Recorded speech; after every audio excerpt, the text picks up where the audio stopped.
हरे कृष्णा। भक्ति शास्त्री पाठ्यक्रम भक्ति रसामृत सिंधु। कल हमने अध्याय क्रमांक 16 पे चर्चा की थी, जिसमें रागुणों का भक्ति का ही वर्णन है, जिसमें रूप गोस्वामी संबंध रूपा भक्ति के विषय में बताते हैं। वृंदावन में नंद महाराज, यशोदा माता, एवं जितने भी वृंदावन के वासी हैं, सब भाव में कृष्ण की सेवा करते हैं और इसको आदर्श दिव्य भावना माना जाता है। और द्वारका में रहने वाले जो वृष्णि वंशी है, उनका भी संबंध कृष्ण के साथ रहता है, इसलिए संबंध रूपा भक्ति इसको कहते हैं। तो वृष्णियों तथा वृंदावन वासियों द्वारा प्रदर्शित जो कृष्ण के प्रति रागमय प्रेम है, उनमें नित्य रहता है। वह कभी भी कृष्ण को विस्मृत नहीं होते, हमेशा उनके हृदय में कृष्ण की स्फूर्ति बनी रहती है। इसके पश्चात रागुणों का भक्ति का पात्रता किसके पास होना चाहिए, उसके विषय में रूप गोस्वामी कहते हैं कि रागुणों का भक्ति में किसी भक्त को प्रवेश करना है तो सबसे पहले वैदिक भक्ति के जो विधि विधान है, नियम, उसका कड़ाई से पालन करना होगा। तब वह क्रमिक विकास करते हुए रागुणों का भक्ति में प्रवेश करेगा।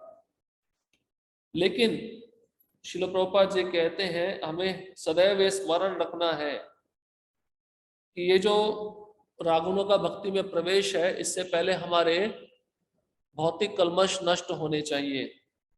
और वो कैसे होंगे? जब हम शास्त्रों के विधि विधानों के अनुसार या गुरु के निर्देशानुसार भक्ति का क्रिया संपन्न करेंगे। जब हम अनर्थ निवृत्ति को पार कर जाएंगे, तभी हम पात्र हैं वृंदावन में निवास करने के या रागुणों का भक्ति में प्रवेश करने के। और जो कोई भी इस भक्ति में रागुणों का भक्ति का अनुकरण करता है और उसका भौतिक कल्पश नष्ट नहीं हुआ है, तो क्या होगा? वह ज्यादा समय उस वृंदावन धाम में रह नहीं पाएगा और संसारी यौन वृत्ति में सदैव लगा रहेगा। उसके जो मन में विचार है, विषय है, वो सब संसार के भोगों का उत्तेजना बढ़ाते रहेंगे। इसलिए हर संभव प्रयास से गुरु के आदेशों का पालन और शास्त्र के विधि विधानों का पालन ये करना बहुत आवश्यक है। रूप गोस्वामी आगे कहते हैं, जब मनुष्य वास्तव में भौतिक कलमश से मुक्त हो जाता है तो वह वृंदावनवासी भक्त का स्मरण उसी के समान कृष्ण से प्रेम करने के लिए सदैव कर सकता है। या तो उसको ऐसे भक्त का चयन करके उसके पद चिन्हों पर चलना चाहिए जो रागुणों का भक्ति में प्रवेश किया हुआ है, और यह भी प्रयास करना चाहिए कि वह सशरीर उस वृंदावन धाम में रहे। अगर वह सशरीर उस वृंदावन धाम में नहीं रह पाता है, तो कम से कम उसको मन को तो उस धाम में रखना चाहिए, मानसिक रूप से उसको धाम में प्रवेश करना चाहिए। उसके पश्चात रूप गोस्वामी कहते हैं कि हम कृष्ण के लिए रागुणों का प्रेम विकसित कर लेने के बाद भी विधि विधानों का पालन करते रहना चाहिए। ऐसा नहीं कि हमें नित्य रूप से अब कृष्ण का स्मरण हो रहा है तो हम शास्त्र के विधि विधानों को छोड़ दें, वही हमारा बेस है। कारण बताते हैं, अगर हमने विधि विधानों को छोड़ दिया तो हम ज्यादा समय तक भक्ति में रहेंगे तो सही, लेकिन उस भाव को प्राप्त नहीं कर पाएंगे। जैसे बताया जाता है, आप कितना भी ऊंचा एक ढांचा तैयार करो, बिल्डिंग तैयार करो, लेकिन अगर उसका जो बेस है नीचे का वो अगर मजबूत नहीं है तो पूरा बिल्डिंग ढह जाएगा। तो हमारा बेस क्या है? शास्त्र के आदेशों का पालन और गुरु का निर्देश। क्योंकि हम बद्ध जीव हैं, हम कृपा प्राप्त करके ही रागुण का भक्ति में प्रवेश कर सकते हैं, साधना करके प्रवेश कर सकते हैं। कृपा प्राप्त करने वाले भी बहुत विरले होते हैं, दुर्लभ होते हैं, लेकिन साधना के द्वारा हम प्रवेश कर सकते हैं। तो ये जो सब नीति नियम है हम जैसे बद्ध जीवों के लिए है।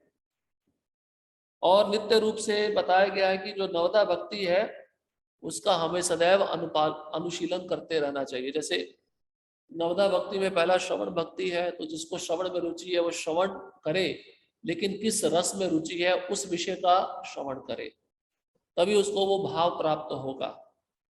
जैसे 5 प्रकार के रस है, शांत, दास्य, सख्य, वात्सल्य और माधुर्य। तो कोई माधुर्य भक्ति में प्रवेश करना चाहता है तो एक योग्य गुरु के निर्देशन में गोपियों का और कृष्ण का जो संबंध है उसके विषय में उसको श्रवण करना चाहिए, तभी माधुर्य भाव प्राप्त होगा। जिसको सख्य भाव में जाना चाहता है तो उसको सखाओं का और कृष्ण का जो संबंध है उसके विषय में एक योग्य रीति से श्रवण करना होगा, तभी वह सख्य भाव में प्रवेश कर पाएगा।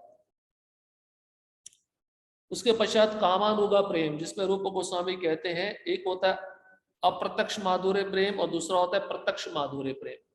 प्रत्यक्ष माधुर्य प्रेम होता है जो गोपियां करती हैं, और अप्रत्यक्ष होता है कि कोई भक्त सीधा संबंध कृष्ण से नहीं बनाना चाहता तो गोपियों के माध्यम से बनाता है, सखियों के माध्यम से बनाता है, उनकी सेवा करके वह अप्रत्यक्ष संबंध बनाता है।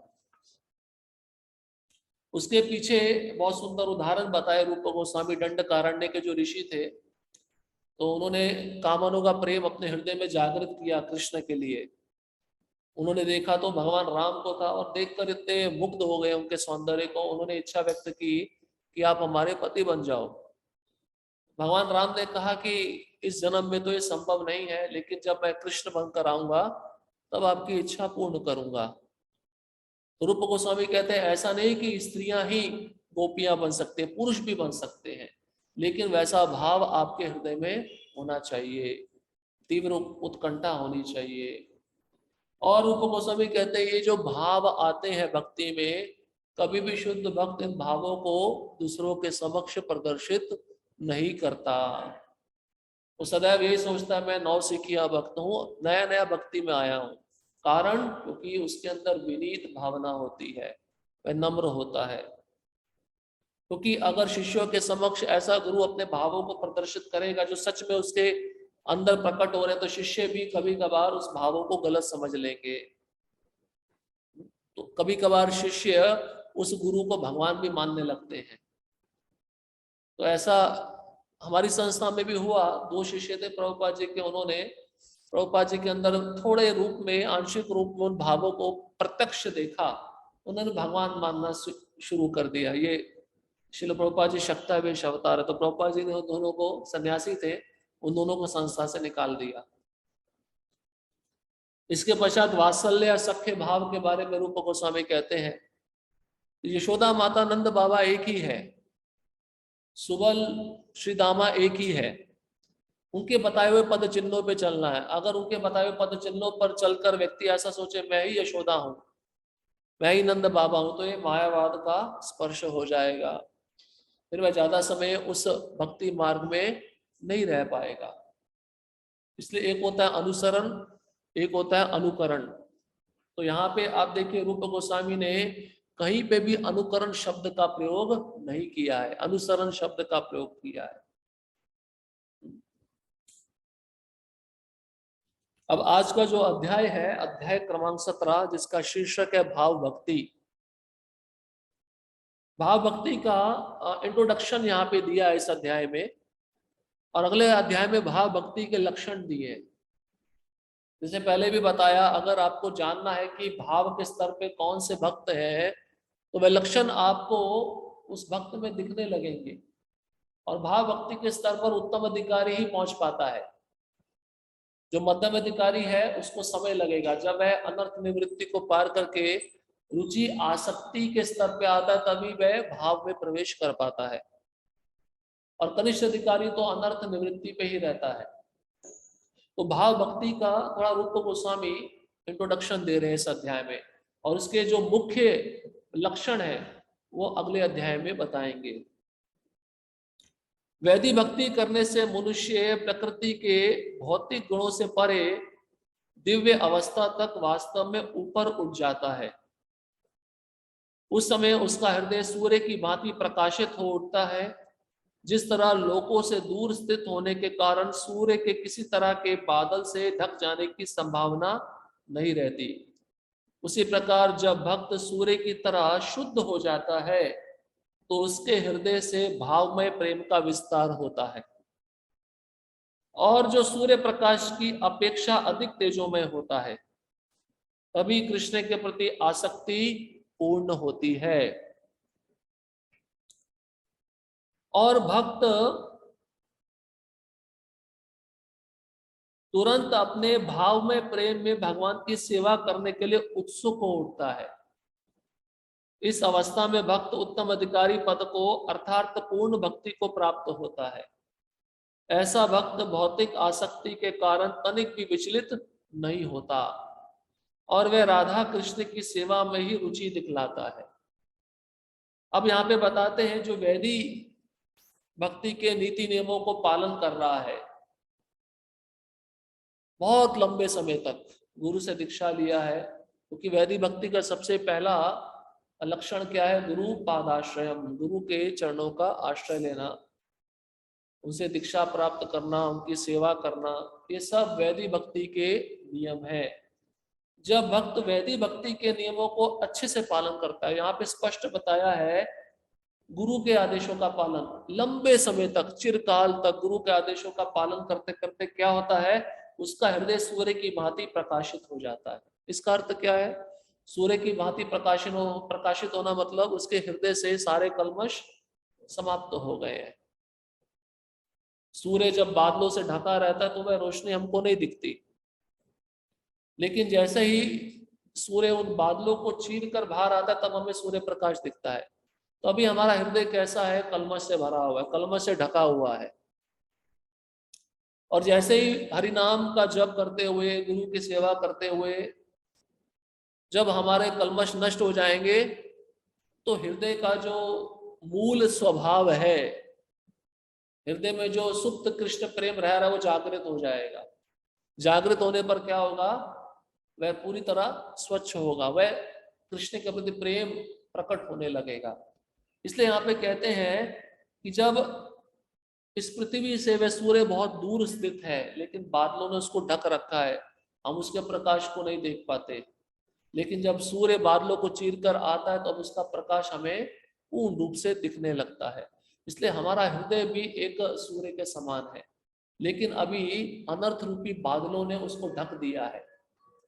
और जैसे ही हरि नाम के द्वारा वह अनर्थ रूपी बादल हट जाएंगे तो वह हृदय में कृष्ण का प्रेम पूरी तरह से प्रकट हो जाएगा। अब जब उस हृदय में भाव में प्रेम आता है तो यहां पर बताया गया है वह उत्तम अधिकारी पूर्ण भक्ति को प्राप्त हो जाता है। उत्तम अधिकारी के बहुत सारे गुण बताए हैं, जैसे उपदेशामृत के प्रथम श्लोक में हमने सुना, वाचो वेगम मनसा क्रोध वेगम जीवा वेगम उदर उपस्थ वेगम एतान वेगान जो विषहित धीरा सर्वाम अपीमा पृथ्वी सशिष्यात्। ये 6 प्रकार के वेगों को जो सहन करता है वह पूरे संसार में शिष्य बनाने के योग्य है। ये उत्तम अधिकारी का परिभाषा है। तो उत्तम अधिकारी भाव भक्ति के स्तर पे होता है, लेकिन वह उन लक्षणों को प्रकट नहीं करता। अब उत्तम अधिकारी के और लक्षण हमें जानने चाहिए, जिससे स्पष्ट हो जाएगा कि वह अनर्थ निवृत्ति को पार करके रुचि आसक्ति भाव में प्रवेश कर चुका होता है। तो श्रीमद् भागवतम के 11वें स्कंद के दूसरे अध्याय के 48वें श्लोक से निमि महाराज को नव योगेंद्र उत्तम अधिकारी के लक्षण बताते हैं, लगभग 6 श्लोकों में विस्तार पूर्वक। यहाँ पे कहते हैं 11वां स्कंद दूसरा अध्याय 48वां श्लोक, गृहीत्वापीन्द्रियार्थान्यो न द्वेष्टि न दृश्यति विष्णुर्मायामिदं पश्यन् स वै भागवतोत्तमा। इंद्रिय विषयों में लगे रहकर भी जो इस संपूर्ण जगत को भगवान विष्णु की शक्ति के रूप में देखता है वह ना तो विकर्षित होता है ना हर्षित, वह निस्संदेह भक्तों में सबसे महान होता है। तो निमि महाराज को नवजोगिंदर कहते हैं इंद्रिय विषयों में लगे रहकर भी। इसका अर्थ ये नहीं है कि उत्तम अधिकारी इंद्रिय विषयों में लगा होता है, इसका अर्थ है संसार में रह रहा है, संसार तो इंद्रिय विषयों से भरा हुआ है। तो इसका अर्थ ये हो गया कि संसार में रहते हुए भी वह इंद्रिय विषयों से ना द्वेष करता है ना खुश होता है, ना अपना हर्ष प्रकट करता है। तो उसका जो समानता रहता है, इक्वालिटी रहता है। इस स्थिति में जब वह रहता है तो वह भक्तों में सबसे महान माना जाता है। एक क्वालिटी और बताते हैं, भगवान विष्णु की शक्ति के रूप में प्रत्येक वस्तु को देखता है। उसको कोई भी वस्तु इस संसार में देखेगी वह भगवान की शक्ति के रूप में देखेगा, क्योंकि ये संसार किन तत्वों से बना है? भूमि रापो अनलो वायु खम मनो बुद्धि रेवचा, अहंकार इतियम में भिन्ना प्रकृतिर अष्टदा। भूमि, अग्नि, जल, आकाश, वायु, मन, बुद्धि, अहंकार, ये भगवान की अष्टदा शक्ति है, इसी से ये संसार बना हुआ है। अब मान लीजिए वह वृक्ष में एक लगे फल को देख रहा है, फल कितना मीठा है, तो उसका दृष्टिकोण कैसा होगा? वह फल कहां से आया? वृक्ष से आया। वृक्ष कहां से आया? पृथ्वी से आया। पृथ्वी भगवान की शक्ति है। या पुष्प में सुगंध है, सुगंध को जब वो पुष्प को जब लेकर भगवान को अर्पित करता है, उसका भाव कैसा रहता है? पुष्प कहां से आया? उस पौधे से, वृक्ष से आया। वो वृक्ष कहां से आया? पौधा कहां से आया? पृथ्वी से आया। पृथ्वी भगवान की शक्ति है। जैसे टेबल है, किससे बना है? एक लकड़ी से बना। लकड़ी कहां से आया? वृक्ष से आया। वृक्ष कहां से आया? पृथ्वी से आया। तो हर एक वस्तु को वह भगवान से संबंधित देखता है। तो उसके लिए भगवान कभी भी अदृश्य नहीं होते, भगवान उसके लिए सदैव प्रकट रहते हैं अपनी शक्ति के रूप में। इसलिए कृष्ण गीता में हमको समझाते हैं, अगर आपको मुझे देखना है तो कुछ विभूति योग बताया उन्होंने, जो हम आगे सुनेंगे। जैसे कृष्ण कहते हैं रसो अहम अपसु कौन्तेया, मैं पानी का स्वाद हूं। तो पानी पीते हुए भी आप कृष्ण का स्मरण कर सकते हो। प्रभास्मो शशि सूर्यो, तो मैं प्रभा हूं, रोशनी हूं, प्रकाश हूं। किसका? सूर्य और चंद्रमा का प्रकाश मैं ही हूं। तो भगवान का ये विभूति हम देखते हैं तो हमें निश्चित रूप से ये समझ लेना चाहिए कि भगवान इन विभूति योग में प्रवेश किए हुए हैं, वह उनकी शक्ति है। शुद्ध भक्त इस दृष्टि से संसार की प्रत्येक वस्तु को देखता है। जैसे उदाहरण के रूप में एक माँ है, उसने अपने बच्चे को हॉस्टल में एडमिशन दे दिया, लेकिन बच्चे के कपड़े जूते घर पे ही है। जब वो जूतों को देखते तो किसका स्मरण होता है? बच्चे का स्मरण होता है। कपड़े को देखती है तो उसको स्पर्श करती है तो उसको ऐसा लगता है मैं अपने बच्चे को स्पर्श कर रही हूँ। उसी तरह से भक्त है, उसके लिए भौतिक जगत कोई वैरंगा शक्ति नहीं है, वो वैकुंठ जगत ही है, भगवान की शक्ति मानता है। क्योंकि वह जानता है हर एक वस्तु कहाँ से उद्भूत हुई है? कृष्ण से उद्भूत हुई है। अहम सर्वस्य प्रभव मत्ता सर्वम प्रवर्तते इति मत्वा भजन्ते मां बूढ़ा भाव समन्विता। कृष्ण कहते हैं गीता में, अर्जुन तुम ये जान लो, जो कुछ भी तुम देख रहे हो, चाहे भौतिक जगत में चाहे आध्यात्मिक जगत में, सब मेरे से ही प्रकट हुआ है। और ऐसा जानकर जो भजन करता है वो बुद्धिमान व्यक्ति है। कृष्ण का ये आदेश है, कृष्ण का ये क्या कहते हैं, एक उन्होंने एक ठप्पा लगा के बोल दिया है, बुद्धिमान व्यक्ति है जो प्रत्येक वस्तु को मुझसे संबंधित समझकर भजन कर रहा है। तो शुद्ध भक्त इस दृष्टि से पूरे संसार को देखता है।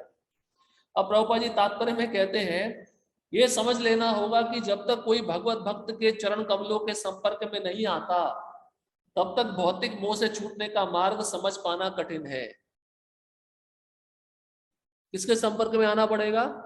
भक्तों के संपर्क में आना पड़ेगा, भक्तों का संग लेना पड़ेगा, तभी ये भौतिक संसार का मोह, ये माया, इससे हम मुक्त हो पाएंगे।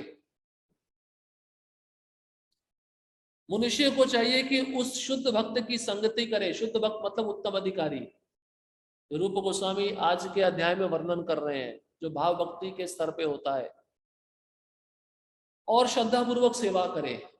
इसलिए हमने सुना उपदेशामृत में 3 प्रकार के भक्तों की सेवा कैसे करनी चाहिए। जो कनिष्ठ है उसको आदर देना चाहिए, जो मध्यम है उसको प्रणाम करना चाहिए, और जो उत्तम है उसको प्रणाम भी करना चाहिए, उसकी सेवा भी करनी चाहिए। तो यहाँ पे उत्तम अधिकारी का श्रद्धा पूर्वक सेवा और उनकी संगति, जो अविचल भक्ति में आगे बढ़ा हुआ हो और जिसका हृदय अन्यों की आलोचना करने की लालसा से नितांत रहित हो। निंदादि शून्य हृदयम, जिसका हृदय निंदा से रहित है, वो उत्तम अधिकारी है। तो उसकी सेवा करेंगे तो हमारे अंदर में वो गुण आ जाएगा, हमारे अंदर वो भाव भक्ति ट्रांसफॉर्म हो जाएगी। देखो भक्ति कैसी है, एक छुआछूत की बीमारी है, प्रभुपाद जी तात्पर्य में लिखे हैं। जैसे कोरोना था, तो कोरोना वाले व्यक्ति के संपर्क में आओगे तो क्या होगा, ये कोरोना लग जाएगा। ये भाव भक्ति, शुद्ध भक्ति भी कोरोना जैसी है, पर ये मारने वाली नहीं है। ये कैसी है, आपका भौतिक बंधन नष्ट कर देगी। ये छुआछूत की बीमारी है। तो कैसे है, अब कोई बद्ध जीव अगर अकस्मात कृष्ण के शुद्ध भक्त के संपर्क में आ गया, उसके संग में बैठकर वह कथा का श्रवण करता है, उनकी सेवा करता है, तो कृष्ण निश्चित उस भक्त के द्वारा उस बद्ध जीव पे कृपा करेंगे, उसको भक्ति प्रदान कर देंगे। ऐसे ये बीमारी फैलती है। प्रभुपाद ने बीमारी फैलाया सबको। अमेरिका में जाकर उन हिप्पियों को जब बीमारी दिया, और प्रभुपाद जी उसी बीमारी को लेकर भारत में आए। वैसे तो वह बीमारी भारत में पहले देना चाहते थे, लेकिन वो बीमारी लेने के लिए कोई तैयार नहीं था, क्योंकि सबकी मन, सबकी इंद्रियां भोग वासना में लगी हुई है। तो प्रभुपाद ने पूरी बीमारी को पूरे संसार में फैला दिया। अरे बीमारी ऐसी है, इसका इलाज ही नहीं है। हिप्पी लोग क्या करते थे, LSD ड्रग्स लेते थे, उनको इतना नशा चढ़ जाता। प्रभुपाद बोलते मेरे पास इससे भी श्रेष्ठ ड्रग है, अगर तुम उसको ले लोगे तो इसका नशा तो कुछ भी नहीं है उसके सामने। वो कौन सा दवा था, कौन सा LSD था प्रभुपाद के पास, वो हरिनाम ही था और प्रसाद था, जिसके कारण ये लोग प्रभुपाद के वशीभूत हो गए। श्रील प्रभुपाद ने इस पर टीका की है। इस श्लोक में श्रील रूप गोस्वामी भक्त को सलाह देते हैं कि वह इतना बुद्धिमान हो कि कनिष्ठ अधिकारी, मध्यम अधिकारी तथा उत्तम अधिकारी के बीच अंतर जान सके। नव दीक्षित वैष्णव तथा मध्यम पद पर स्थित वैष्णव भी शिष्य बना सकता है, किंतु ऐसे शिष्यों को उसी पद पर होना चाहिए और यह समझ लेना चाहिए कि वह उसके अपर्याप्त मार्गदर्शन में जीवन के चरम उद्देश्य की ओर ठीक से प्रगति नहीं कर सकेंगे। भाई मध्यम अधिकारी भी शिष्य बना सकता है, लेकिन उत्तम अधिकारी जैसा ज्ञान नहीं दे सकता, इसलिए उसकी प्रगति वहीं तक रुक जाएगी। इसलिए भाव भक्ति, शुद्ध भक्ति प्राप्त करने तो उत्तम अधिकारी के पास ही जाना पड़ेगा। रूप गोस्वामी स्पष्ट निर्देश दे रहे हैं। अब अगले वाले श्लोक में आते हैं। देहेन्द्रिय प्राण मनोधियाम यो जन्म माप्य यक्षु अद्यतर्ष कृच्छे संसार धर्मे रविमुह्यमान स्मृत्या हरे भागवत प्रधाना। देखिए इस श्लोक के अंतिम शब्द में भी निमि महाराज नव योगेंद्रों से सुन रहे, वे कहते हैं हरे भगवत प्रधान। हरे मतलब भगवान, और भगवत प्रधाना मतलब भागवतों में प्रधान, शुद्ध भक्तों में श्रेष्ठ। तो यहाँ पे कहते हैं, अब दूसरा गुण बताते हैं उत्तम अधिकारी का। इस भौतिक जगत में मनुष्य का भौतिक शरीर सदैव जन्म तथा मृत्यु के अधीन रहता है। भाई भौतिक शरीर मिला है, जन्म लिया, तो इसकी मृत्यु निश्चित है। इसी तरह प्राण को भूख तथा प्यास सताते हैं। जैसे पहले भी बताया, 6 प्रकार का हंटर विप, भूख, प्यास, शोक, मोह, जन्म और मृत्यु हमारे पीछे लगा हुआ है। तो जिसने भौतिक शरीर लिया है उसको ये सब चीजों से जूझना पड़ेगा। मन सदैव चिंतित रहता है, बुद्धि उसके लिए ललायित रहती है जिसे प्राप्त नहीं किया जा सकता, और ये सारी इंद्रियां भौतिक प्रकृति से निरंतर संघर्ष करते रहने से अंततः थक जाती है। इसलिए कृष्ण गीता में क्या बोलते हैं, ममे वांशो जीव लोके जीवभूत सनातना मन षष्टानि इंद्रियाणि प्रकृति स्थानी कर्षति। कर्षति मतलब ये जीव संघर्ष कर रहा है, जन्म से लेकर मृत्यु तक ये मन और इंद्रियों के साथ संघर्ष करता रहता है, युद्ध करता रहता है मेरा अंश, सनातन अंश है, लेकिन इसका दशा कैसा इस भौतिक जगत में संघर्ष कर रहा है। अब उसी बात को यहाँ पर पुनः बताया जा रहा है। वो इतना संघर्ष करता है कि अंत में उसकी इंद्रियां, मन, बुद्धि थक जाता है, क्योंकि मन जो चाहता है वह उसको नहीं मिल पाता। बुद्धि जिस वस्तु के लिए ललायित रहती है वह वस्तु उसको प्राप्त नहीं हो पाती। जो व्यक्ति भौतिक जगत के अपरिहार्य दुखों से मोहग्रस्त नहीं होता, उत्तम अधिकारी का लक्षण बता रहे हैं। अपरिहार्य दुख मतलब उसने जो पहले के जन्म में दुख किया उसका फल उसको मिल रहा है, उससे वो दुखी नहीं है, विचलित नहीं है, और वर्तमान जीवन में जो दुख किया उसका भी फल मिल रहा है, तब भी वो विचलित नहीं है, और भगवान के चरण कमलों के स्मरण मात्र से उन सबसे अलग रहता है। मतलब इन दुखों के फलों से उसके ऊपर कोई प्रभाव नहीं पड़ता है। लेकिन दूसरी तरफ में क्या कर रहा है, भगवान के चरण कमलों का निरंतर स्मरण कर रहा है। उसे ही भागवत प्रधान अर्थात भगवान का अग्रणी भक्त कहा जाता है। ब्रह्मा जी इसी श्लोक का दूसरा रूपांतर बताए हैं। तत्तेनुकंपां सुसमीक्षमाणो भुंजान एवात्मगतम विपाकम हृदवाग्वपुर्भिर्विदधम नमस्ते जीवेत विमुक्ति पदे सदाय भाग। ब्रह्मा जी कहते हैं, हे प्रभु, हे कृष्ण, आपके गोलोक धाम में वही आ सकता है जो अपने पाप कर्मों के फल को सहन कर रहा है, चाहे वह पूर्व जन्म में किए हो या अभी के जन्म में किए हो। लेकिन साथ ही साथ हृद वाक वपुर, हृद मतलब हृदय से, वाक मतलब वाणी से, और वपु मतलब शरीर से आपकी सेवा में 24 घंटा लगा हुआ है। और ये प्रार्थना करता है, ये जो दुख मुझे मिल रहा है मेरे कर्मों के फल का, ये बहुत कम मिल रहा है, ज्यादा मिलना चाहिए था। कृष्ण बहुत दयालु हैं, मुझे कम करके दे रहे हैं, ऐसा उसका भाव है, तो वो आपके धाम में आने का अधिकारी है। यहीं पे निमि महाराज नव योगेंद्रों से ये चर्चा कर रहे हैं और इसी का रूपांतर बताया। देखिए, इस संसार में जन्म मृत्यु जरा व्याधि, ये भौतिक कलेश, ये सताते रहेंगे, लेकिन भक्त इनसे विचलित नहीं होता। क्यों? क्योंकि भक्त का मन किस में लगा होता है? भगवान के चरण कमलों में लगा होता है। भंवरे के समान, भाई भंवरे को जहां अधिक मधु मिलेगा वो भंवरा वहीं पे तो बैठेगा ना। तो भक्तों को भगवान के चरण कमलों में इतना रस मिलता है कि वह उस चरण कमलों को छोड़ते ही नहीं है, वो चिपके रहते हैं।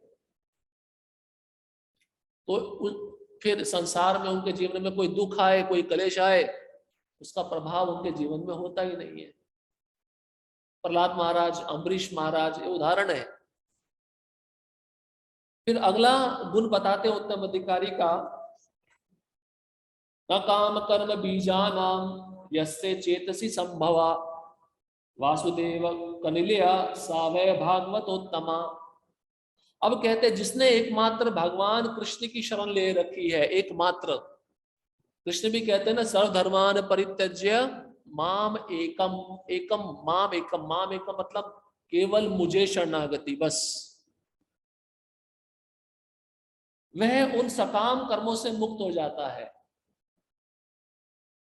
हमारे हृदय में काम कर्म बीज है जिसको हम लेके बैठे हैं। ये काम कर्म कर्म बीज का मतलब है फल की इच्छाएं। कर्म तो कर रहे हैं पर साथ में फल की इच्छाएं भी हमारे मन में है कि उस फल को हम भोगना चाहते हैं। उसको कहते हैं काम कर्म बीज। अब ये काम वासना के रूप में भी हो सकता है, भौतिक प्रलोभन के रूप में भी हो सकता है, संसार के पद के रूप में भी हो सकता है। इसका रूपांतर किसी भी श्रेणी में हो सकता है। इसी को काम कर्म बीज बोलते हैं, जो भौतिक काम वासना पर आधारित है। भाई बीज ऐसा है कि ये निकलता कहां से है? हमारे कर्मों के फल से निकलता है, और उसी का चक्र चल रहा है जिसमें हम फंसे हुए हैं।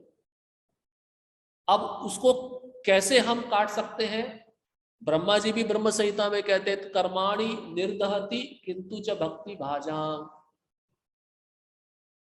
भाई इंद्र से लेकर इंद्र गोप के कीड़े तक सब अपने सकाम कर्मों के फल को भोग रहे हैं, लेकिन जो कृष्ण के आश्रय में है, तो ब्रह्मा जी कहते हैं कर्माणि निर्दहति, निर्दहति मतलब नष्ट हो जाता है, किंतु च भक्ति भाजाम, वो भक्ति और भजन से नष्ट होता है।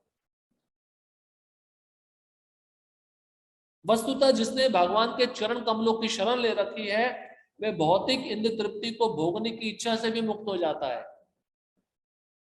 इसलिए तो वृत्तासुर क्या कहते हैं कि मुझे ध्रुव लोक भी नहीं चाहिए, मुझे स्वर्ग लोक का ऐश्वर्य भी नहीं चाहिए, मुझे पृथ्वी पे सम्राट भी नहीं बनना है, मुझे सिद्धियां भी नहीं चाहिए, मुझे सुतल लोक का ऐश्वर्य भी नहीं चाहिए, फिर चाहिए क्या? वृत्तासुर कहते हैं, आपके दासों के दासों का मुझे दास बनाकर उनकी सेवा में रखिए। तो भक्त के अंदर जो भौतिक फलों को भोगने की इच्छा होती है समाप्त हो जाती है। कारण शुद्ध भक्ति या शुद्ध भक्ति के मार्ग पे वो चल रहा है। वो भक्ति उसके काम कर्म बीज को समूल नष्ट कर देती है, ज्ञान नष्ट नहीं कर पाएगा। कर्म नष्ट नहीं कर पाएगा। कर्म करने से वह थोड़े समय के लिए नष्ट होगा, लेकिन उसकी वासना पुनः जागृत हो जाएगी। ज्ञान में तपस्या होती है, दान होता है, ये सब करने से थोड़े समय के लिए वो इच्छा चली जाएगी, लेकिन वह पुनः आ जाएगी। लेकिन भक्ति करने से वो काम कर्म बीज पूरी तरह जलकर राख हो जाता है और पुनः इच्छा उस भौतिक भोग को भोगने की नहीं होती उस भक्त के हृदय में। उसके मन में, अब देखिए क्या क्या बता रहे हैं, यौन जीवन, यौन जीवन मतलब स्त्री पुरुष का संग, उसके मन में वो विचार ही नहीं आता है। फिर कहते हैं सामाजिक प्रतिष्ठा, समाज में मेरा नाम हो, मेरा यश हो, उस भक्त के मन में ये भाव भी नहीं आता है। तो शुद्ध भक्ति के मार्ग में लगा है, उत्तम अधिकारी। और धन का भोग करने की योजनाएं उत्पन्न नहीं हो सकती। संसार में यही तीन चीजें हैं, स्त्री पुरुष का संग, ज्यादा से ज्यादा धन कमाना, और समाज में मेरा ज्यादा से ज्यादा नाम कैसे ऊंचा हो। ये तीन चीजें। और व्यक्ति संसार में इन तीन वस्तुओं के लिए प्रयत्न कर रहा है, और भक्त इसको ठुकरा देता है, इसकी तरफ देखता भी नहीं है। इस प्रकार वह भागवतोत्तम अर्थात सर्वोच्च पद को प्राप्त भगवान का शुद्ध भक्त माना जाता है। उत्तम अधिकारी का यह भी परिभाषा है। प्रभुपाद जी तात्पर्य में लिखते हैं, वैष्णव टीकाकारों के अनुसार इस श्लोक का बीजा नाम शब्द वासना या प्रबल इच्छाओं का द्योतक है, जो धीरे धीरे उन कर्मों के रूप में फलित होती है जिनके लिए जीव फलों का दास बनता है। इस तरह काम कर्म बीजा नाम सामाजिक पद उस गहरे में गड़ी हुई इच्छा का सूचक है जिसमें यौन आनंद और यौन आनंद के विस्तारित साधनों के भोग के माध्यम से भौतिक जगत पर रोब जमाया जाता है, जिसका उल्लेख भागवत में ग्रह क्षेत्र सुताप्त वित्ते, सुंदर आवास मतलब अच्छा घर मिले, और उदर भरण के लिए अच्छा भोजन उत्पन्न करने के लिए पर्याप्त भूमि तथा बच्चे मित्र सामाजिक संपर्क सुंदर पत्नी एवं प्रचुर बैंक बचत के रूप में हुआ है। तो ये सब काम कर्म बीजा नाम है। तो उत्तम अधिकारी इससे मुक्त हो जाता है।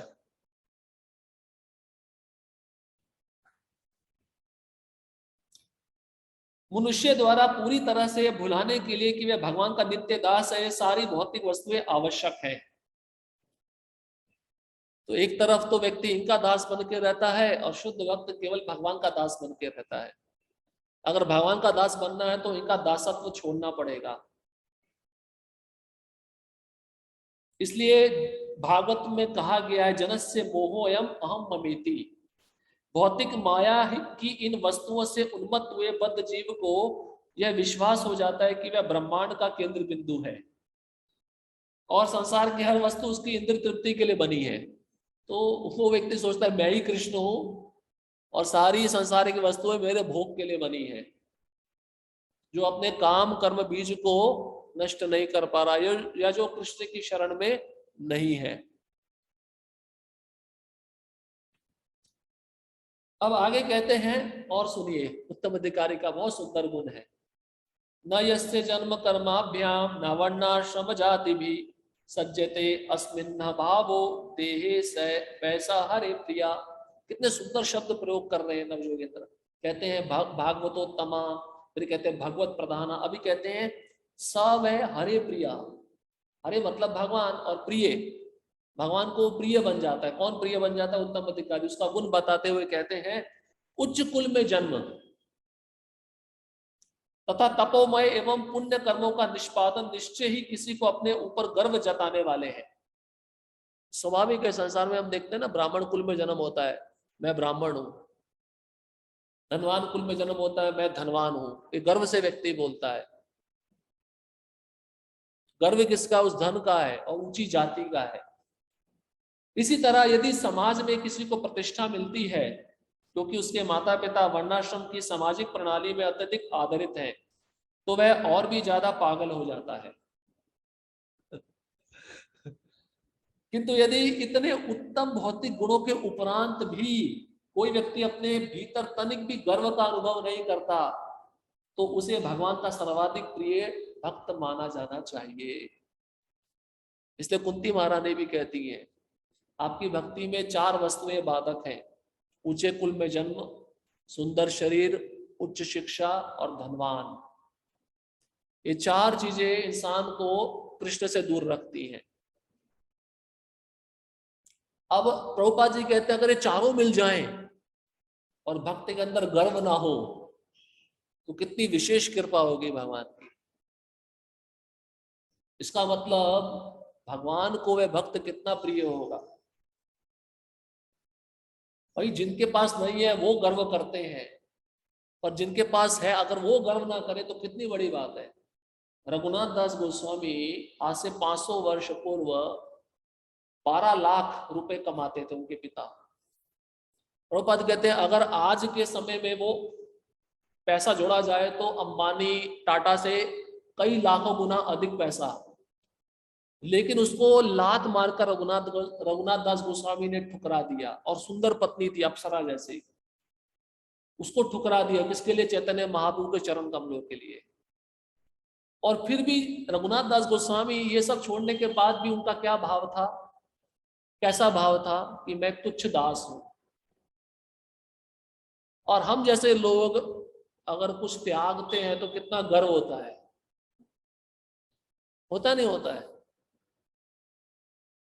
जैसे मैं घर छोड़ के आया हूं, मेरे पास इतनी संपत्ति थी, आपकी संपत्ति रघुनाथ दास गोस्वामी की संपत्ति के सामने कुछ भी नहीं है।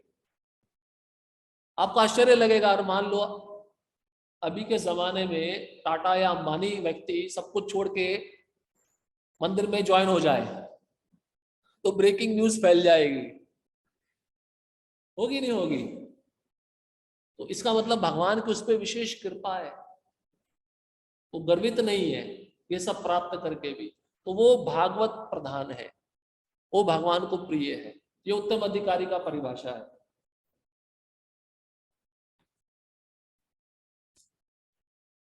श्लोक क्रमांक 52 उसमें भी एक बहुत सुंदर गुण बताते हैं नरयोगेंद्र। न यस्य स्वापरा इति वित्तेष्वात्मनि वा विधा सर्वभूत सम शांता सा वै भागवतोत्तमा। देखिए हर एक श्लोक में भागवतोत्तमा लिख रहे हैं। कहते हैं जब भक्त उस स्वार्थमयी धारणा को त्याग देता है जिससे मनुष्य सोचता है कि यह मेरी संपत्ति है और वह पराई है, ये मेरी है ये तेरी है, जब इसको त्याग देता है, इस धारणा को वह भक्त त्याग देता है, तथा जब वह अपने ही भौतिक शरीर से संबंध आनंद अथवा अन्यों की असुविधाओं के प्रति उदासीनता से कोई वास्ता नहीं रखता, तो वह पूरी तरह शांत तथा तुष्ट हो जाता है। वह अपने आप को जीवों में से एक मानता है जो समान रूप से भगवान के भिन्नांश है। ऐसा तुष्ट वैष्णव भक्ति के सर्वोच्च आदर्श पर स्थित माना जाता है। मेरा जो वस्तु मुझे प्राप्त हुआ है मेरा नहीं है, और जो तुम्हें प्राप्त है तुम्हारा नहीं है। वो किसका है? वो भगवान का है। मैं एक सामान्य जीव हूं, मैं भगवान का भिन्न अंश, भिन्नांश, भिन्न मतलब अलग, एक होता है स्वांश, एक होता है विभिन्नांश या भिन्नांश। तो हम सब जीव विभिन्नांश हैं और विष्णु तत्व स्वांश हैं। तो ऐसा भक्त शांत रहता है और संतुष्ट रहता है, क्योंकि उसका ममत्व इस संसार की वस्तुओं के प्रति नष्ट हो जाता है। तो ऐसे भक्त को भी भागवतोत्तम कहते हैं। अब कहते हैं श्लोक क्रमांक 53, त्रिभुवन विभवहते वे अप्य कुंठा स्मृतिर्जितात्मा सुरार्दि विविभ्यात न चलति भगवत पदारविंदा लव निवेशाधिमपि सय वैश्ववाच्य। भगवान के चरण कमलों की खोज ब्रह्मा तथा शिव जैसे बड़े बड़े देवताओं द्वारा भी की जाती है, जिन्होंने भगवान को अपना प्राण तथा आत्मा स्वीकार कर रखा है। भगवान का शुद्ध भक्त उन चरण कमलों को किसी भी अवस्था में नहीं भूलता। वह भगवान के चरण कमलों की शरण एक क्षण के लिए भी नहीं, आधे क्षण के लिए भी नहीं छोड़ पाता, भले ही बदले में उसे संपूर्ण ब्रह्मांड का शासन तथा ऐश्वर्य भोग का वर क्यों ना मिले। भगवान के ऐसे भक्त को वैष्णवों में सर्वश्रेष्ठ मानना चाहिए। संसार का ऐश्वर्य उसके सामने रख दिया जाए सारे भोग रख दिए जाएं और उसको बोला जाए आप कृष्ण का स्मरण आधे क्षण के लिए छोड़ दो। तो यहाँ पे बताया गया वो एक क्षण क्या आधे क्षण के लिए भी कृष्ण का स्मरण छोड़ता नहीं है और इन सबको ठुकरा देता है, चाहे उसको स्वर्ग का आधिपत्य ही क्यों ना बनाया जाए। आज तो व्यक्ति एक छोटी सी जगह का मुख्यमंत्री बनना चाहता है, उसके लिए ललायत रहता है। हाँ, उससे बड़ी वासना उसके मन में होती है तो देश का प्रधानमंत्री बनना चाहता है या पूरी पृथ्वी का ही सम्राट बनना चाहता है। लेकिन पहले के जो राज ऋषि होते थे, देखिए उनको कैसा प्रशिक्षण मिलता था। गृहस्थ आश्रम में पूरा आयु बिता लिया, अभी वानप्रस्थ लेना है तो आसानी से वे अपने ऐश्वर्यों को त्याग देते थे। भरत महाराज, अब अम्बरीश महाराज, राजा प्राचीन बरिशत, ये सब राजाओं का उल्लेख है, ये सब महान भक्त हैं। अब इन्होंने भगवान के स्मरण के लिए इन सारे भौतिक ऐश्वर्यों को पूरी तरह से छोड़ दिया। तो भक्त आधे क्षण के लिए भी भगवान को भूलना नहीं चाहता। इसका क्या अर्थ है? हम तो प्रार्थना करते हैं कि हम हमेशा के लिए भूलते रहे। जब उद्धव गोपियों के पास आए और गोपियों को बोले कि आप योग के द्वारा कृष्ण का स्मरण करो, तो गोपियां उद्धव को बोलती हैं आप ये तरीका बताओ कि स्मरण कैसे ना हो, ये तरीका बताओ कि हम भूल जाएं कृष्ण को, ये तरीका बताओ। और हम उसमें एक्सपर्ट है भूलने में, लेकिन शुद्ध भक्त एक क्षण के लिए भी नहीं भूलता। कारण क्योंकि देखिए उसका जो आसक्ति होता है शुद्ध भक्त का, जैसे आपने छोटा सा बच्चा देखा है, उसके सामने बहुत सारी स्त्रियां रख दो और उसकी आंख में पट्टी बांध दो और उसको बोलो कि अपनी मां को पहचाने, वो अपनी मां को पहचान लेगा। कारण क्योंकि मां से प्रेम है, कुछ अनुभूति हुई है उसकी मां के साथ, जो उसका संबंध है कुछ अनुभूति हुई है, कुछ लक्षण उसको पता है। गायें इतनी सारी होती हैं, गाय का बच्चा आप छोड़ दो, वो बच्चा अपनी माँ के पास ही जाएगा, वो पहचान लेगा अपनी माँ को। तो भक्त क्यों नहीं पहचानेगा कि मेरे आश्रय तो केवल कृष्ण ही है। इसलिए आधे क्षण के लिए भी वो कृष्ण को भूलता नहीं है। जैसे प्रहलाद महाराज, प्रहलाद महाराज के बारे में बताते हैं, उनपे एक ग्रह का बहुत ही ज्यादा प्रभाव था, राहु केतु का नहीं, नवग्रहों का नहीं, कृष्ण ग्रह का बहुत ज्यादा प्रभाव था। तो भागवतम में लिखा है, नारद मुनि युधिष्ठिर महाराज को बताते हैं, वो जो भक्त का क्रिया होता है ना, बोलना, खाना, पीना, चलना, वो उसको पता ही नहीं चलता है कि कैसे हो रहा है। शरीर की क्रिया वो चल रही है लेकिन उसको पता नहीं कैसे चल रही है। तो हमारे आचार्यगण लिखते हैं वो सब क्रियाएं भगवान कराते हैं। जैसे बच्चे का खाना पीना कौन कराती है? उसकी माँ कराती है, छोटा होता है। भगवान जानते हैं, बच्चा, माँ जानती है कि बच्चा अपने आप नहीं खा सकता है, अपने हाथों से खिलाती है। तो प्रहलाद महाराज को ये इस बाह्य जगत का कुछ भी भान नहीं रहता था, संसार में क्या चल रहा है। उनके हृदय में स्मरणम भक्ति थी, केवल कृष्ण का नित्य स्मरण। इसलिए उनको ये भी चिंता नहीं थी कि अब मेरे पिता मुझे मारने जा रहे हैं, मुझे कौन बचाएगा। ये भी चिंता नहीं होती शुद्ध भक्त को। तो उत्तम अधिकारी के लक्षण, तो उनके ऊपर कृष्ण ग्रह का प्रभाव था, दिन रात कृष्ण का चिंतन। और ये ग्रह का इतना ज्यादा प्रभाव था कि दूसरे ग्रह उनके पास आते ही नहीं थे। तो हमें हमें भी अपने पास एक ही ग्रह रखना चाहिए, इसका प्रभाव हमारे शरीर पर ज्यादा ज्यादा होने देना चाहिए। ये नहीं होगा तो वास्तु का ज्यादा प्रभाव हो जाएगा। फिर वास्तु में ऐसा करो वैसा करो, ईशान कोण, वायु कोण, ये सब वास्तु भी देवता है लेकिन ये कृष्ण के आदेशानुसार कार्य करते हैं।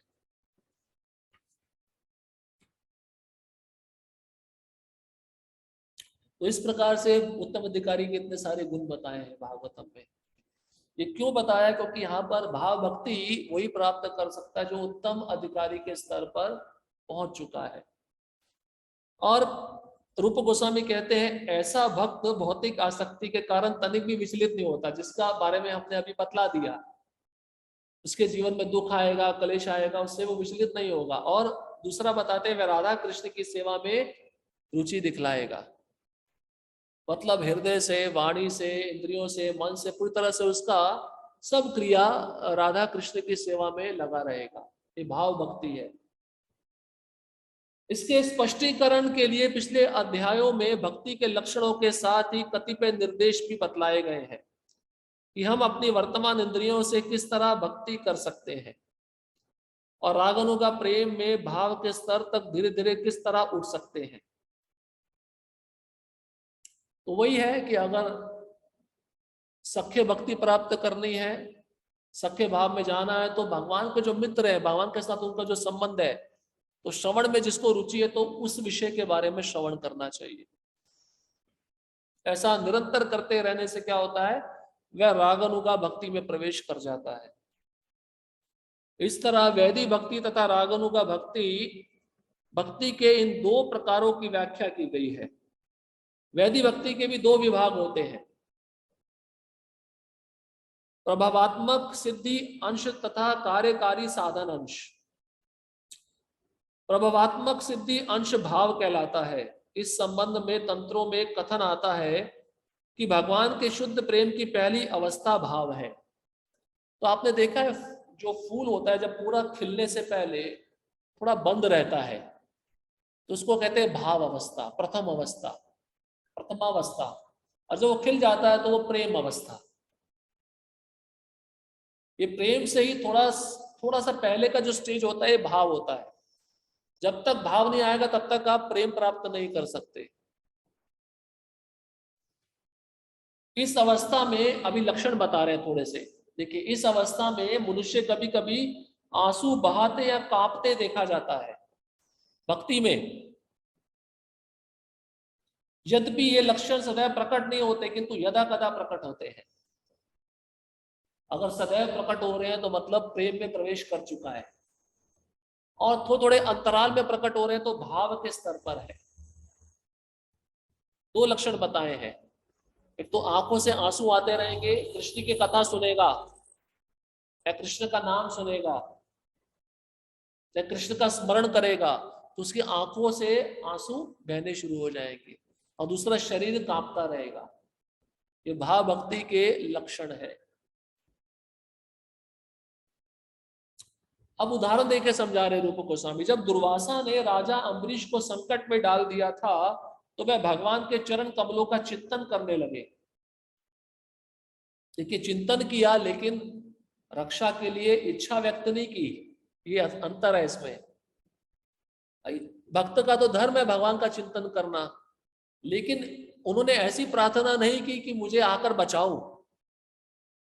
तो भाव भक्ति में भक्त संरक्षण की भी प्रार्थना नहीं करता। इस तरह उनके शरीर में कुछ परिवर्तन, विकार विकसित हुए और उनके नेत्रों से अश्रु झरने लगे। ये भाव भक्ति का लक्षण है। अम्बरीश महाराज के विषय में बता रहे हैं रूप गोस्वामी। ये लक्षण भाव के कार्य है। अभी आप कहेंगे प्रभु जी, कभी कभार हमारे साथ भी ऐसा होता है, आधे क्षण के लिए आंसू तो नहीं आते लेकिन रोमांच खड़ा हो जाता है। तो इसका अर्थ यह है कि हमें भी भाव भक्ति प्राप्त हो गई? नहीं, हमें नहीं प्राप्त हुई। लेकिन भगवान इतने दयालु हैं कि आपको थोड़ा ट्रेलर दिखाते हैं अपने भाव भक्ति का। जैसे उदाहरण के रूप में आप किसी परफ्यूम की शॉप में जाओ और आपको कोई परफ्यूम खरीदना है, चेक करना है उसका सुगंध कैसा है, तो जो ओनर रहता है, जो दुकान का मालिक रहता है, आपको 3-4 परफ्यूम हाथ पे छिड़क के दिखाता है। आप उसको सूंघते हो, किसकी सुगंध सबसे ज्यादा अधिक अच्छी है। तो जिसकी अच्छी है तो उसके लिए अभी आपको पैसा देना पड़ेगा, तभी आपको वो परफ्यूम मिलेगा। तो भगवान आपको ट्रेलर दिखाते हैं, वो छोटी सी मात्रा में। मेरी भाव भक्ति ऐसी है। अब आपको ये पूरी प्राप्त करनी है तो उसके लिए कुछ कीमत चुकानी पड़ेगी। उस कीमत क्या है, हम पहले भी चर्चा कर चुके हैं। लौल्यम, लालसा। लालसा होनी चाहिए भक्त के अंदर, हरिनाम लेने की, हरि सेवा करने की, भक्तों के संग की लालसा नहीं आएगी। जैसे संसार में एक कामी व्यक्ति को लालसा रहती है स्त्रियों को देखने की, या धनाढ्य व्यक्ति की लालसा रहती है कैसे मैं ज्यादा से ज्यादा धन कमाऊं, तो वो ऐसे धनाढ्य लोगों का संग करता है, उनके साथ सेमिनार करता है। उसी प्रकार से जब तक भक्त के मन में लालसा नहीं आएगी तब तक वो भाव भक्ति प्राप्त नहीं हो सकती। ये शरीर के कंपन एवं अश्रुपात के रूप में देखे जाते हैं। ये भाव लक्षण बाह्यता प्रकट हो जाने के बाद मन में बने रहते हैं और भाव की ये सातत्य समाधि कहलाती है। सातत्य मतलब 24 घंटा। अब भक्त जब सातत्य इस भाव में आ जाता है वो समाधि में चला जाता है। हमारे आचार्य नरोत्तम दास ठाकुर, श्रीनिवास आचार्य, ये सब सिद्ध जीव हैं और ये भाव भक्ति से ऊपर प्रेम भक्ति में थे। इसलिए आप देखिए जो शुद्ध भक्त होता है उसके दो प्रकार के शरीर होते हैं, एक साधना देह, एक सिद्ध देह। साधना देह से वो इस संसार में साधना करता है, लेकिन सिद्ध देह से वो साधना करते करते नित्य लीला में चला जाता है और वापस भी आ जाता है। तो वो सातत्य समाधि उसी सिद्ध देह में होती है। जैसे उदाहरण के रूप में श्रीमती राधा रानी का नथनी खो गया था, उसको ढूंढने के लिए श्रीनिवास आचार्य, उनके शिष्य रामचंद्र कविराज दोनों 3 दिन तक लगे रहे यमुना के जल में। उनका शरीर यहीं पे बैठा है साधना में, लेकिन सिद्ध देह से वो गोलोक में वो सेवा कर रहे हैं, वो नथनी ढूंढ रहे हैं। तो 3 दिन तक शरीर ऐसे ही बैठा हुआ है, उसमें श्वास नहीं है। अब जैसे वो नथनी मिल गया तो पुनः वो शरीर में आ गए, जीवित हो गए।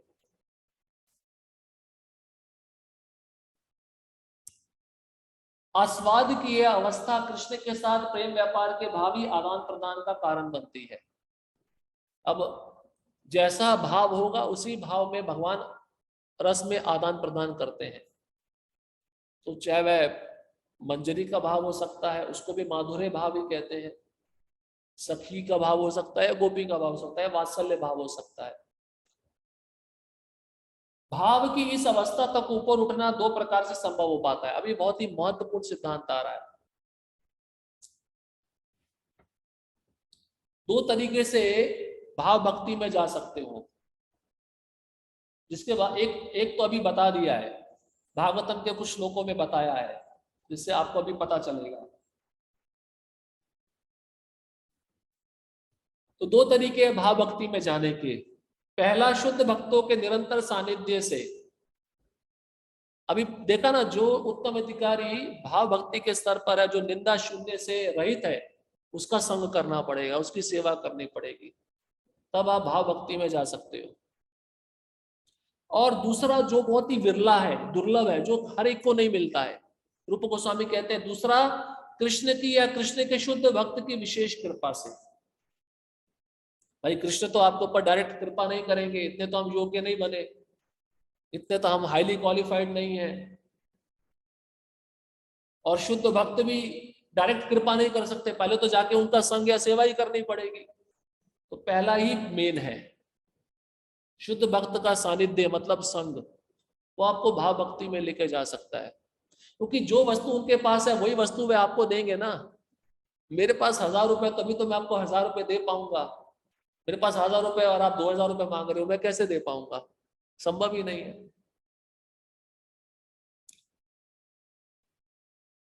तो इसके 2 संस्कृत शब्द बहुत अच्छे हैं। साधना अभिनिवेशः मतलब शुद्ध भक्तों का सानिध्य, और दूसरा है कृष्ण तद भक्त्यो प्रसादः, कृष्ण की कृपा, या तो कृष्ण के भक्त की कृपा, जिसके बारे में प्रभुपाद जी कहते हैं, भाव दशा तक का उत्थान सामान्यतः शुद्ध भक्तों की संगति से होता है, जबकि कृष्ण या उनके भक्त की विशेष कृपा से इस उत्थान के उदाहरण विरल है। विरल मतलब विरला है, रेयर है, बहुत सारे उदाहरण नहीं है। तो इसका मतलब क्या हुआ, ज्यादातर भाव भक्ति में जाना है तो क्या करना पड़ेगा? पहला ही ऑप्शन है आपके पास में, शुद्ध भक्त का संग या उत्तम अधिकारी का संग। अब वो आप वपू के रूप में करो या वाणी के रूप में करो, लेकिन चेतना, पर्पस अच्छा होना चाहिए। तात्पर्य यह है कि मनुष्य को भक्तों की संगति में दृढ़ता पूर्वक भक्ति करनी चाहिए, जिससे भाव दशा तक पहुंचना निश्चित हो सके। दृढ़ता पूर्वक, ऐसा नहीं कि अब सबसे बड़ी तपस्या पता है क्या है कलयुग में? सबसे बड़ी तपस्या क्या है कलयुग में? भक्तों के संग में रहना। क्यों?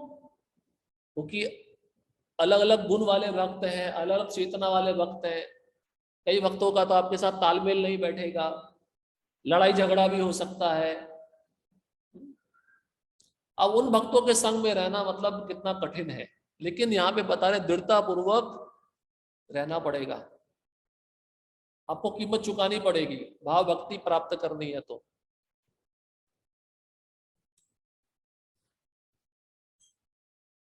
निस्संदेह विशेष परिस्थितियों में कृष्ण की विशेष कृपा होती है, और यद्यपि हम उसकी आशा भी कर सकते हैं, किंतु कृष्ण की विशेष कृपा के लिए हमें हाथ पर हाथ रखकर बैठना नहीं चाहिए।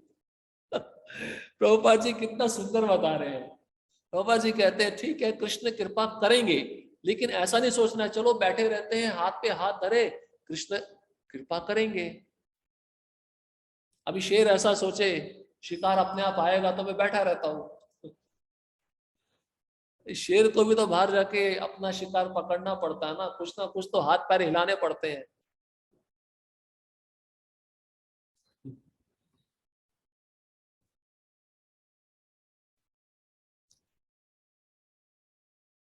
नियमित कार्य तो करने ही चाहिए। नियमित मतलब भक्ति के जो कार्य हैं, श्रवणम कीर्तनम या मंदिर का मार्जन, विग्रह की आराधना, ये नियमित कार्य है, इसको करते रहना चाहिए। उसी तरह है जैसे कि कभी किसी स्कूल या कॉलेज का मुंह भी ना देखने वाला व्यक्ति बड़ा विद्वान बन जाए। कितना सुंदर उदाहरण बता रहे हैं प्रभुपाद जी। कहते हैं स्कूल कॉलेज गए नहीं है और इच्छा है कि मेरे को विद्वान बनने की बड़ी ऊंची पदवी मिल जाए।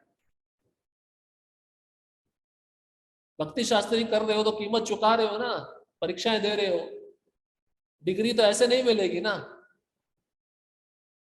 वही चीज यहाँ पे आ गई, भाव भक्ति चाहिए तो उसका कीमत चुकाना पड़ेगा, सेवाएं करनी पड़ेगी, भक्तों के संग में दृढ़ता पूर्वक रहना पड़ेगा, थोड़ा निंदा सुनना पड़ेगा, थोड़ी गाली सुननी पड़ेगी, सहन करना पड़ेगा। क्योंकि कृष्ण भी परीक्षा लेते हैं, ये मेरी भक्ति करने आया है या मेरी माया प्राप्त करने आया है, चलो इसका परीक्षा लेते हैं। अब परीक्षा में आप फेल हो गए तो क्या भाव भक्ति के स्तर तक जाओगे?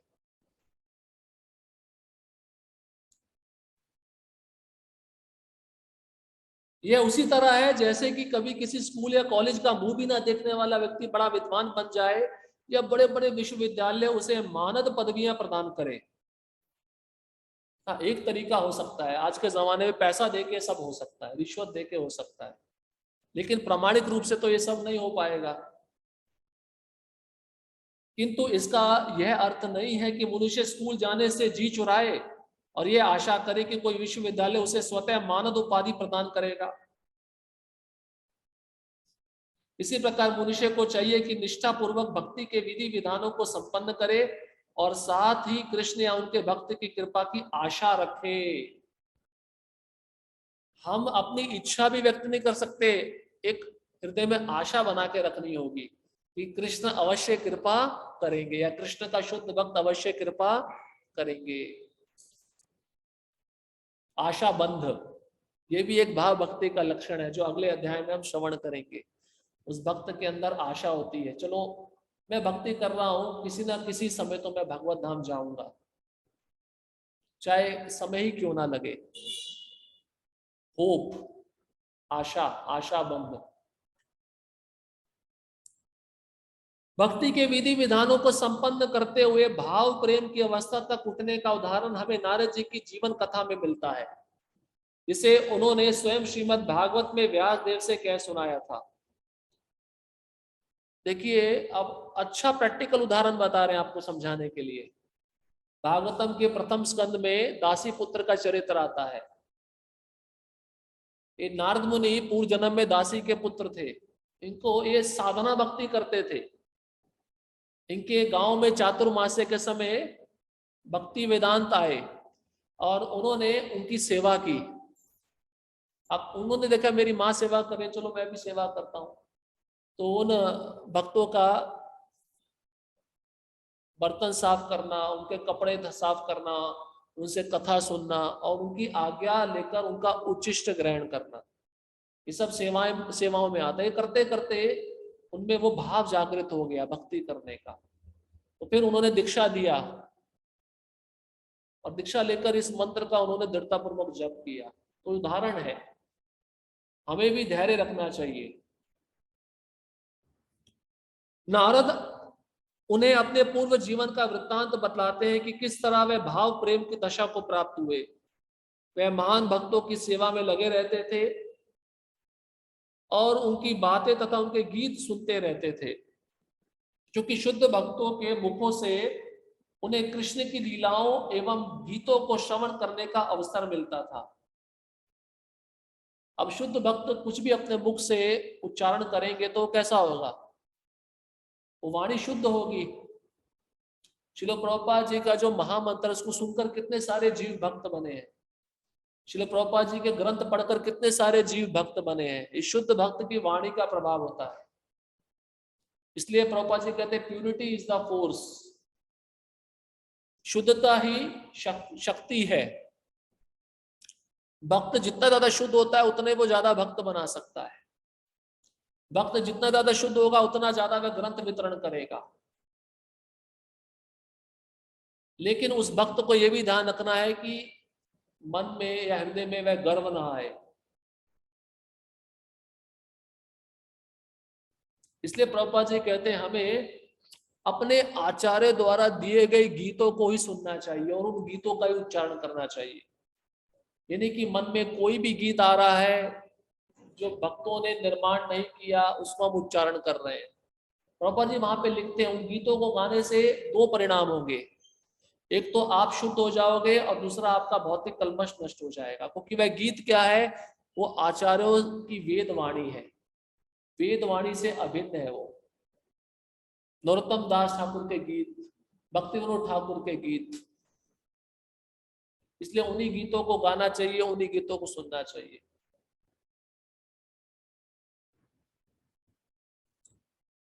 अतः वे मन ही मन उनके प्रति अत्यधिक आकृष्ट हो गए। अब आप शुद्ध भक्त के मुख से सुन रहे हो तो एक समय ऐसा आएगा, सुनते सुनते क्या होगा, आप उस शुद्ध भक्त के प्रति आकृष्ट हो जाओगे, आसक्त हो जाओगे। फिर आप रह नहीं पाओगे, आपको देखे बिना रहा नहीं जाएगा। आप तुरंत मंदिर दौड़ के जाओगे, उनकी सेवा करोगे। इसलिए बताते हैं छुआछूत की बीमारी है।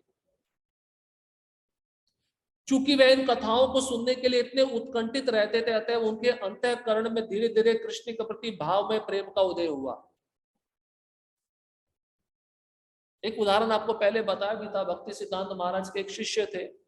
शिष्य बनने से पहले प्रभुपाद जी लेक्चर में अपने गुरु भाई के बारे में ऐसा बता रहे हैं। उन्होंने पीएचडी किया था, किसमें? नशे में किया था, नशे में पीएचडी। गांजा, चरस, अफीम, तंबाकू, सिगरेट, पान, बीड़ी सब पीते थे। ऐसा कोई नशा नहीं था जो उन्होंने नहीं छोड़ा हो। लेकिन अकस्मात पता नहीं क्या हुआ, उड़ीसा में कटक शहर में जब भक्ति सिद्धांत महाराज कथा कर रहे थे, वहां पे आके बैठ गए और कथा पूरी सुनी। पूरी सुनने के बाद ये भक्ति सिद्धांत महाराज के चरणों में जाकर साष्टांग प्रणाम कर दिए, बोले मुझे दीक्षा चाहिए। तो भक्ति सिद्धांत महाराज ने पूछा आप क्या करते हो, आप कौन हो? तो उन्होंने सत्य बताया, क्योंकि गुरु के सामने है, झूठ तो नहीं बोलना चाहिए। उन्होंने बताया I am PhD in intoxicants, मैंने पीएचडी की है नशीले पदार्थों में, मेरे जेब में भी अभी भी अफीम, गांजा, चरस है। तो भक्ति सिद्धांत महाराज बोले ठीक है, मेरे को वचन दो, मैं आपको दीक्षा दूंगा, लेकिन अभी के अभी इसी क्षण आपको ये सारे नशीले पदार्थ छोड़ने होंगे। तो शरणागत हो चुके थे, उन्होंने बोला मैं छोड़ देता हूँ। उन्होंने छोड़ दिया, फेंक दिया। तो बताया जाता है कि उनके परिवार वालों ने बोला कि अगर आप एकदम से छोड़ दोगे तो आपकी मृत्यु हो सकती है। क्योंकि जो चेन स्मोकर होते हैं, चेन मतलब जो लगातार सिगरेट का धूम्रपान करते रहते हैं, अगर उनको कुछ समय के लिए सिगरेट ना मिले, चरस ना मिले, गांजा ना मिले, तो वो तड़फने लगते हैं। उनकी मृत्यु भी हो सकती है। उन्होंने बोला मेरी मृत्यु हो जाए चलेगा, लेकिन मैं इन सब चीजों को छोड़कर एक वैष्णव का आश्रय लेना चाहता हूँ। उन्होंने ये कार्य किया और गुरु की कृपा से, भक्ति सिद्धांत सरस्वती ठाकुर महाराज की कृपा से उनके अंदर वो कुछ प्रभाव नहीं हुआ, पुनः वो इच्छा जागृत नहीं हुई नशीले पदार्थों को लेने की। और बाद में वे जब भक्त बने, दीक्षा लिए, तो उनका पूरा परिवार भी भक्त बन गया, दीक्षा ले लिया। तो शुद्ध भक्त का वाणी ऐसा है जो उस बद्ध जीव को भगवान के प्रति आकृष्ट कर देता है। यह भाव प्रेम कृष्ण प्रेम के पूर्व विकसित होता है, क्योंकि अगले श्लोक में नारद जी पुष्टि करते हैं कि उन्होंने महामुनियों से क्रमिक श्रवण की विधि से ईश्वर प्रेम विकसित किया। इसलिए श्रवण कभी भी छोड़ना नहीं चाहिए। श्रवण रोज होना चाहिए, रोज नियमित रूप से। श्रवण रोज हो रहा है तो निश्चित रूप से हम भाव भक्ति पे आकर हम प्रेम भक्ति को प्राप्त कर लेंगे। ये श्रवण ही हमको उस स्तर तक लेकर जाएगा। लेकिन सुनना भी किसे चाहिए ये भी हमें जानना है। एक प्रामाणिक परंपरा में आए हुए वैष्णव जो शुद्ध है, सन्यासी है, जो साक्षात्कारी है, उनके मुख से सुनना बहुत जरूरी है। क्योंकि जिसके बारे में आप सुन रहे हो उसके गुण भी आपके अंदर आएंगे। इसलिए भक्तों के चरित्र भी सुनने चाहिए। कृष्ण कहते हैं मेरे से अधिक आप मेरे भक्तों के चरित्र सुनोगे तो मैं ज्यादा प्रसन्न होता हूं। इसलिए प्रभुपाद के विषय में सुनो। अगले कक्षा में हम पढ़ेंगे जो भाव भक्ति के 9 लक्षण हैं, प्रभुपाद जी के अंदर पूर्ण रूप से प्रकट थे।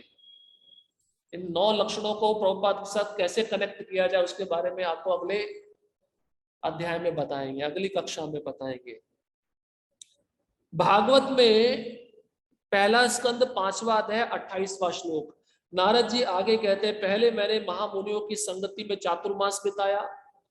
प्रतिदिन प्रातः तथा सायं जब वे हरे कृष्ण मंत्र का गायन तथा कीर्तन करते तो मैं उन्हें सुनता, और इस तरह धीरे धीरे मेरा हृदय शुद्ध होता रहा।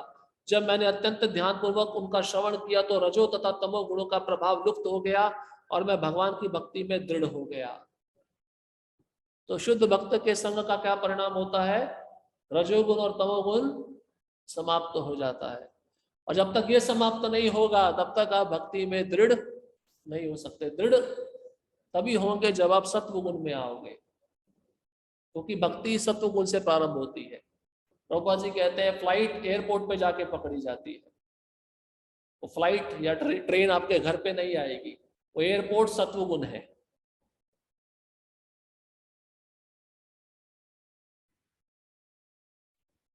तो नारद मुनि अपना उदाहरण बता रहे हैं, इस प्रकार से मैंने साधना भक्ति करते करते भाव भक्ति प्राप्त की। यह व्यावहारिक दृष्टांत है कि मनुष्य किस तरह शुद्ध भक्तों की संगति मात्र से भाव प्रेम की अवस्था तक उठ सकता है। अतएव यह परम आवश्यक है कि मनुष्य उन शुद्ध भक्तों की संगति करे जो प्रातः सायं हरे कृष्ण मंत्र के कीर्तन में लगे रहते हैं। इस तरह उसे अपने हृदय को शुद्ध करने तथा कृष्ण के प्रति यह भाव में शुद्ध प्रेम विकसित करने का अवसर मिल सकेगा। तो यहाँ पे स्पष्ट बताया गया शुद्ध भक्तों की संगति, जो दिन रात किसमें लगे रहते हैं? हरे कृष्ण महामंत्र के कीर्तन में। इसका अर्थ क्या है? 24 घंटा कीर्तन नहीं करते, वो पुस्तकें लिखते हैं, मंदिरों का निर्माण कराते हैं, विग्रह की आराधना करवाते हैं, ये सब सेवा में आ जाता है। इसको हरे कृष्ण महामंत्र में ही माना जाएगा। तो प्रभुपाद जी कहते हैं अब कीर्तनीय सदा हरि, इसका अर्थ क्या है? 24 घंटे कीर्तन करना। अभी हमारी अवस्था तो हरिदास ठाकुर जैसी नहीं है, तो कीर्तनीय का अर्थ क्या है? कृष्ण के लिए जो कुकिंग कर रहा है वो भी कीर्तन है, कृष्ण के मंदिर को जो साफ कर रहा है वो भी कीर्तन है। कृष्ण की कीर्ति का गुणगान है ना। कृष्ण के लिए जो सेवा करने के लिए स्नान कर रहा है वो भी कीर्तन है। इसको कहते हैं कीर्तनीय सदा हरि। तो जो शुद्ध भक्त होता है उसकी जीवा पे कृष्ण शुद्ध नाम के रूप में नृत्य करते हैं। उसकी जीवा कभी नाम लेते हुए थकेगी नहीं, 24 घंटा उसकी जीवा पे नाम चलता रहेगा। एक बार प्रभुपाद जी तमाल कृष्ण महाराज को कहे कि मेरे जीवन में एक भी क्षण ऐसा नहीं आया कि मैं कृष्ण को ना भूला हूं। इसका मतलब क्या है? प्रभुपाद जी स्वयं कह रहे हैं, जन्म से लेके अब तक मैंने जितना समय व्यतीत किया है, हर क्षण मैंने कृष्ण को याद किया है, कृष्ण का चिंतन किया है। तो प्रभुपाद जी वही एनालॉगी बताते हैं, एक लोहे का रॉड है और जब उसको अग्नि में रख दिया जाता है लंबे समय तक, तो वह लोहे का जो रॉड है, लोहा लोहा रहता है या अग्नि बन जाता है? अग्नि बन जाता है। इसलिए आप नित्य कृष्ण के संपर्क में रहोगे उनके भक्तों के माध्यम से, तो आपका हृदय स्वच्छ हो जाएगा, सत्व गुण में आ जाएगा। और सत्व गुण से विशुद्ध सत्व में प्रवेश करना बहुत आसान है, तमोगुण से आप विशुद्ध सत्व में नहीं जा सकते। उसी प्रकार से शुद्ध भक्त का संग मेन की है, मेन पूंजी है भाव भक्ति में आने के लिए। इस कथन की पुष्टि श्रीमद् भागवत में भी, तीसरा स्कंद 25वां अध्याय 25वां श्लोक, बहुत ही प्रसिद्ध श्लोक है। सताम प्रसंगान मम वीर संविदो। कपिल भगवान अपनी माता देवहूति को बताते हैं, जहां भगवान कपिल कहते हैं, माता जब मनुष्य सचमुच शुद्ध भक्तों की संगति में रहता है तभी मेरी भक्ति की परम शक्ति का अनुभव हो सकता है। देखिए यहाँ पर मध्यम अधिकारी का संग नहीं कह रहे हैं, कनिष्ठ अधिकारी का संग नहीं कह रहे, उत्तम अधिकारी का संग कह रहे हैं। अगर आपको हाई वोल्टेज भक्ति चाहिए तो हाई वोल्टेज भक्ति जिसके पास है उसके पास जाना पड़ेगा। लो वोल्टेज वाले व्यक्ति के पास जाओगे तो वो आपको हाई वोल्टेज कहां देगा? हाई वोल्टेज देने का प्रयत्न करेगा तो शॉर्ट सर्किट हो जाएगा। हमारे हृदय में इतना कूड़ा है, इतना करकट है, इतनी गंदगी है, उसको साफ करने के लिए किसी शुद्ध भक्त का ही आश्रय चाहिए। भाई एक कमरा है बहुत सालों से गंदा है, आपने कभी खोला नहीं है और आप देखना चाहते हो कहाँ कहाँ धूल है, तो आपको बड़ा हैलोजन बल्ब लगाना पड़ेगा जिसकी रोशनी चारों तरफ जाएगी, तभी आपको दिखेगा धूल कहाँ है। आप छोटा सा बल्ब लगा दोगे, आपको क्या दिखने वाला है? अनर्थ इतने हैं, इतनी गंदगी है, तो उसके अनुपात में ऐसा संग चाहिए जो तुरंत उस गंदगी को हटा दे। और समस्या क्या आती है भक्ति में? आचार्यगण कहते हैं हमारी इच्छा होती है कि हम अपने से छोटे का संग करें, कारण क्योंकि हम छोटे पे ज्यादा अधिकार जमा सकते हैं, क्योंकि वो हमारी गलती नहीं दिखाएगा, हम उसकी गलती दिखाएंगे। ठीक है, वो उसकी प्रगति है लेकिन हमारी प्रगति नहीं है, हमारा अहंकार बढ़ रहा है।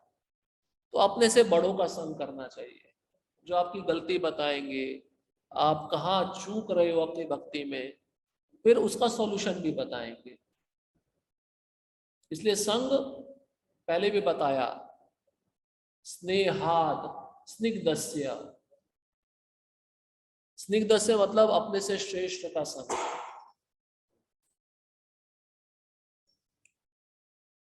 दूसरे शब्दों में जब शुद्ध भक्त बोलता है तो उसके शब्दों का प्रभाव श्रोताओं के हृदयों पर पड़ता है। क्यों? कारण क्यों है? जब वह बोलेगा तो सुनने वालों के हृदय बदल जाते हैं, परिवर्तन हो जाते हैं। क्यों? क्योंकि वह स्वयं अपने जीवन में आचरण कर रहा है। जब स्वयं ही आचरण नहीं कर रहा है और जो वाणी उसके मुख से निकलेगी तो दूसरे के हृदय को परिवर्तित नहीं कर पाएगी।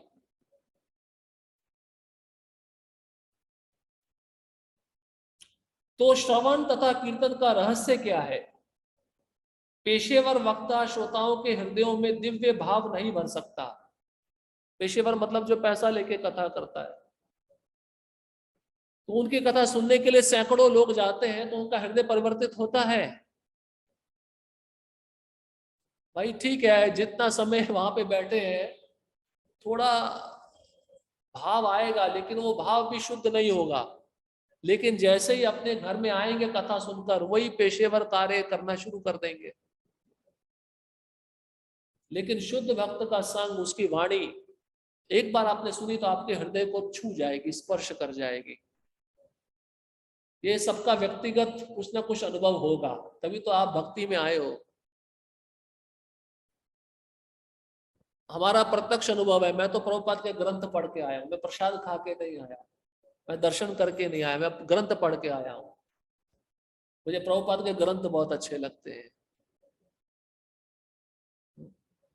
तो कोई ना कोई किसी रूप से आया है, उसको कुछ ना कुछ अनुभव हुआ है, वो प्रभुपाद की कृपा है। हम आज सब यहाँ पे जो बैठे हैं वो किसकी कृपा है? प्रभुपाद जी की कृपा, जो शुद्ध भक्त है। किंतु जब भगवान की सेवा में रत रहने वाला आत्मज्ञानी व्यक्ति बोलता है तो वह श्रोताओं के भीतर आध्यात्मिक जीवन का संचार कर सकने की शक्ति रखता है। आत्मज्ञानी मतलब जिसने आत्म साक्षात्कार किया है, जिसने समझ लिया है कि मैं शरीर नहीं, मैं आत्मा हूं और मैं भगवान का नित्य दास हूं। इस चेतना से वो बोलता है, इस शुद्धता से वह बोलता है, तो वह वाणी उस हृदय में आघात पहुंचाती है। प्रेम और प्रेमिका का चिन्ह बनाना तो एक दिल बनाते हैं, उसमें तीर लगाते हैं, देखा है। और भक्त और जो वक्ता है, शुद्ध भक्त है, गुरु शिष्य का संबंध भी ऐसा है। गुरु की जो वाणी होती है वो, अगर शिष्य ध्यान पूर्वक सुन रहा है, सुनने के लिए उत्साही है, जिज्ञासु है, तो वह वाणी उसके तीर की तरह उसके हृदय को स्पर्श करती है। और स्पर्श करते ही, जैसे डॉक्टर इंजेक्शन देता है, सिरिंज इंजेक्शन देते ही जो शरीर में वायरस है वो खत्म हो जाता है। उसी प्रकार से अगर आप ध्यान पूर्वक सुन रहे हो तो आपका जो वायरस है, भवरोग, जन्म मृत्यु का चक्र, वो समाप्त हो जाएगा। नारद मुनि इसके प्रत्यक्ष उदाहरण है, कहते हैं मैं इसका प्रत्यक्ष उदाहरण हूं। अब इससे बड़ा एग्जाम्पल आपको क्या चाहिए, जो ब्रह्मा जी के पुत्र और भगवान को रोज देखते रहते हैं, इससे बड़ा आपको कौन सा प्रमाण चाहिए?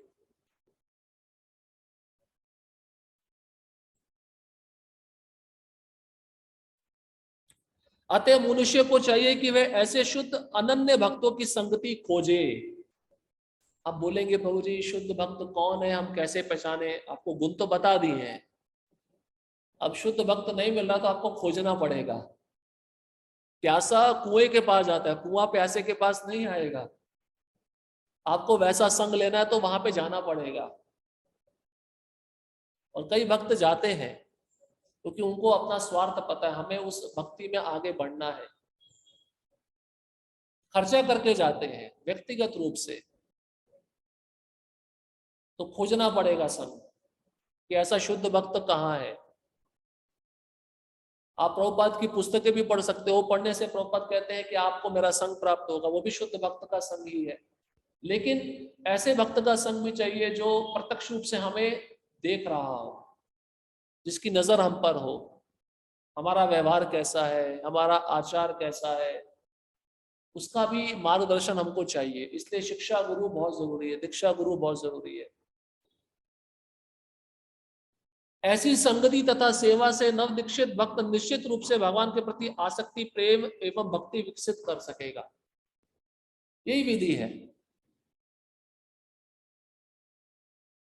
पद्म पुराण में एक नवदीक्षित भक्तिन की कथा आती है जो अपने ऊपर भगवान के अनुग्रह का आह्वान करने के लिए तथा भाव पद तक ऊपर उठने के लिए रात भर नाचा करती थी। ये दूसरा उदाहरण है जो प्रभुपाद जी बोले ना, या तो भगवान डायरेक्ट आप पे कृपा करेंगे या तो भगवान का शुद्ध भक्त आप पे कृपा करेगा, ये उसका उदाहरण है। तो एक पद्म पुराण में कथा, एक नर्तकी थी जो रात भर नाचती रहती थी भगवान की प्रसन्नता के लिए। उसने प्रार्थना किया कि भगवान आप अपनी भाव भक्ति मुझे प्रदान कीजिए, तो भगवान ने उस पर कृपा कर दी। ये उदाहरण रूप गोस्वामी दे रहे हैं पद्म पुराण से, दूसरा प्रकार का उदाहरण जो बहुत ही दुर्लभ है। किंतु कभी कभी देखा जाता है कि किसी प्रकार की भक्ति किए बिना ही सहसा कृष्ण के प्रति भक्ति विकसित हो जाती है। मनुष्य में भक्ति भाव की सहसा उत्पत्ति को कृष्ण या उनके भक्त की विशेष कृपा समझना चाहिए। जैसे एक उदाहरण और भी आता है, श्रील प्रभुपाद जी बताते हैं कि जब जुहू में वहां पे निवासी भक्तों के लिए जो आर्किटेक्ट था या वहां का जो मेन व्यक्ति है जो उनके लिए भक्तों के लिए आवास बनवा रहा था, रहने के लिए निवास स्थान बनवा रहा था। तो प्रभुपाद जी ने उसको बुलाकर एक शब्द कहा, एक वाक्य कहा। क्या कहा? प्रभुपाद जी कहे कि आज आप भक्तों के लिए इधर निवास बना रहे हो, आपके लिए कृष्ण ने गोलोक में निवास बना के रखा है। तो ये कृपा हो गई शुद्ध भक्त की। उस व्यक्ति ने कोई साधना नहीं किया, कोई भक्ति नहीं किया, लेकिन एक शुद्ध भक्त ने अकस्मात उस पर कृपा कर दी। उस व्यक्ति ने स्पॉन्सर भी किया था भक्तों के रहने का जो आवास है, ब्रह्मचारी आश्रम, धन दिया था। तो प्रभुपाद जी ने कहा आज आप भक्तों के रहने के लिए स्थान बना रहे हो, कृष्ण ने आपके लिए गोलोक में स्थान रहने के लिए बना दिया। तो ये उदाहरण है। कभी कभी वो भक्ति नहीं करता, लेकिन सहसा अब उस पर कृपा हो जाती है शुद्ध भक्त की।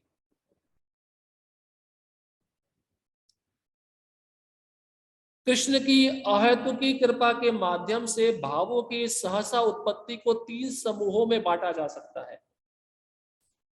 तो भाव भक्ति कैसे आती है? 3 प्रकार है। केवल बोलने से वाचिका, केवल कृपा दृष्टि फेरने से आलोकदान, तथा शुभ कामनाओं से हार्द। हम तीनों का उदाहरण देंगे। रूप गोस्वामी नारदीय पुराण में केवल बोलने से वाचिका भाव प्रेम के विकसित होने का वर्णन मिलता है। भगवान कृष्ण ने नारद से कहा, हे ब्राह्मण श्रेष्ठ, मैं चाहता हूं कि तुम्हें मेरी दिव्य आनंददायक तथा मंगलमय अनन्य भक्ति प्राप्त हो। नारदीय पुराण से उदाहरण दे रहे हैं कि भगवान ने नारद को स्वयं बोला वाणी के रूप में, मेरी भाव भक्ति या प्रेम भक्ति आपको प्राप्त होगी। इसका भागवतम के प्रथम स्कंद में भी देख सकते हैं। जब उनके आंखों से अश्रु आ रहे थे, उनका रोमांच खड़े हो गए थे, तो आकाशवाणी हुई। तो उस आकाशवाणी ने क्या कहा कि इस जन्म में तो आप मुझे नहीं देख पाओगे, पूरी तरह शुद्ध नहीं हो, लेकिन अगले जन्म में आप मुझे देख पाओगे। तो ये वाचिका का प्रभाव है। भगवान अपनी वाणी से भाव भक्ति दे सकते हैं, या शुद्ध भक्ति भी दे सकता है। दूसरा है आलोकदान। इसका उदाहरण है स्कंद पुराण में चितवन मात्र से, चितवन मतलब देखने मात्र से, कृष्ण के प्रति भाव प्रेम विकसित होने का वर्णन मिलता है। जब जांगल प्रदेश के लोगों ने भगवान कृष्ण को देखा तो वह इतने भाव विभोर हो गए कि उन पर से अपनी दृष्टि हटा नहीं पाए।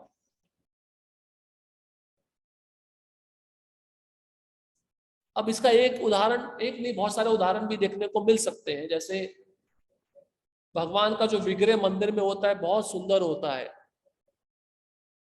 अब कोई भक्त आया है, ध्यान पूर्वक उस विग्रह को देख रहा है, ध्यान पूर्वक देख रहा है, अपना नजर नहीं हटा रहा, तो भगवान भी उसकी तरफ देख रहे हैं। उस समय के बाद भगवान अपने आंखों से ही उस पर कृपा कर देते हैं। ये भी एक उदाहरण है आलोकदान।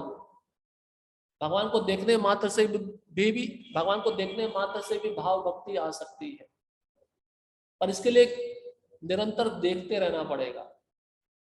हमारा जो वीडियोग्राफी है भगवान के ऊपर होना चाहिए, संसार के ऊपर नहीं होना चाहिए, तभी वो भाव भक्ति आएगी। क्योंकि फिर भाव कैसे विकसित होगा?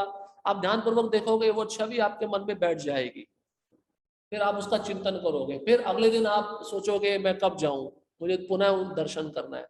वो उत्सुकता, वो भावना आपके मन में निर्माण होगी।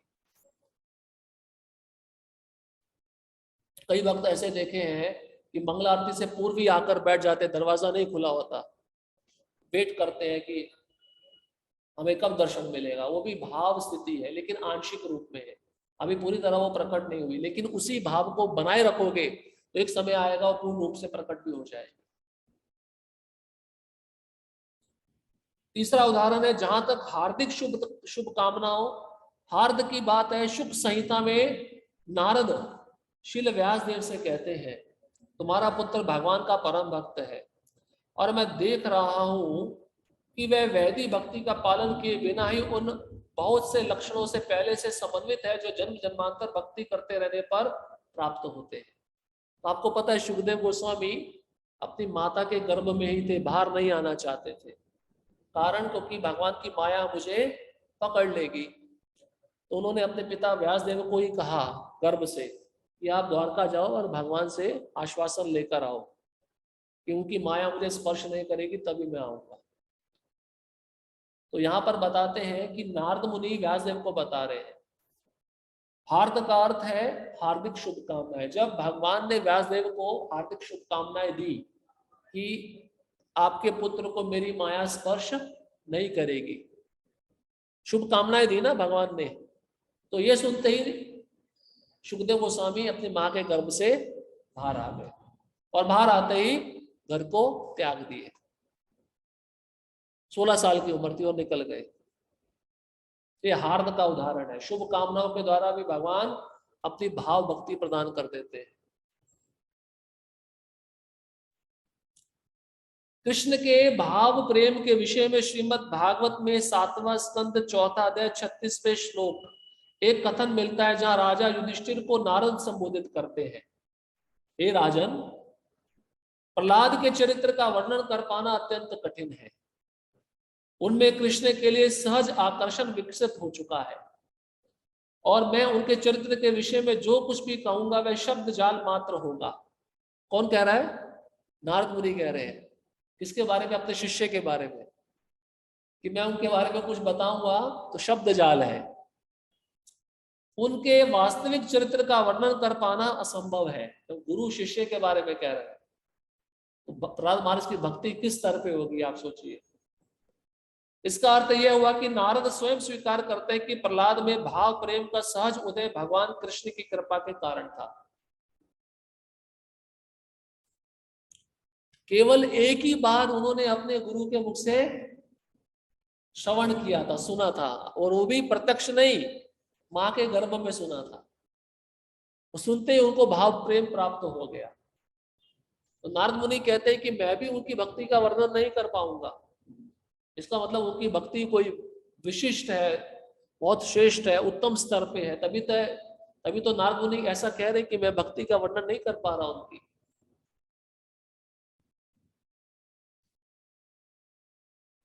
प्रहलाद में कृष्ण के प्रति यह सहज आकर्षण एकमात्र नारद की कृपा से विकसित हुआ था। जैसे अभी बताया, या तो भगवान की कृपा होगी, नहीं तो भगवान के शुद्ध भक्त की कृपा होगी। तो यहाँ पे यही उदाहरण है, नारद जी की कृपा हुई तभी प्रहलाद को भाव भक्ति प्राप्त हुई थी, प्रेम भक्ति प्राप्त हुई थी। तो गुरु की कृपा होनी चाहिए। यस्य प्रसादाद भगवत प्रसादो यस्य प्रसादाद न गति कुतो अपि। जब प्रहलाद महाराज अपनी माता के गर्भ में थे तो नारद उनकी माता को भक्ति योग के विषय में दयावश उपदेश देते थे और साथ ही वे चाहते थे कि गर्भस्थ शिशु भी उनके उपदेशों से लाभान्वित हो। अब प्रभुपाद जी वहां पे कहते हैं नारद मुनि उनको अपने आश्रम में लेकर आए थे। किनको? प्रहलाद की माता कयाधु को।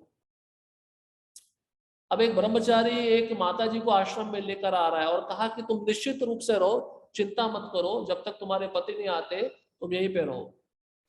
तो प्रभुपाद जी लिखते हैं कि हम नारद का अनुकरण नहीं कर सकते। नारद जी शुद्ध भक्त है, वो किसी भी स्थिति में माया के वशीभूत नहीं होंगे। तो पहला तो ये चीज है, ये हमें समझना। दूसरा क्या है, उन्होंने सोचा चलो स्त्री है और इसके गर्भ में बालक है तो इसको भगवान की कथा सुनानी चाहिए। इससे क्या होगा, इसके मन में जो भय है कि देवताओं में प्रमुख इंद्र ने पकड़ लिया था कयाधु को, मारने का प्रयास किया था, तो भय मन में था।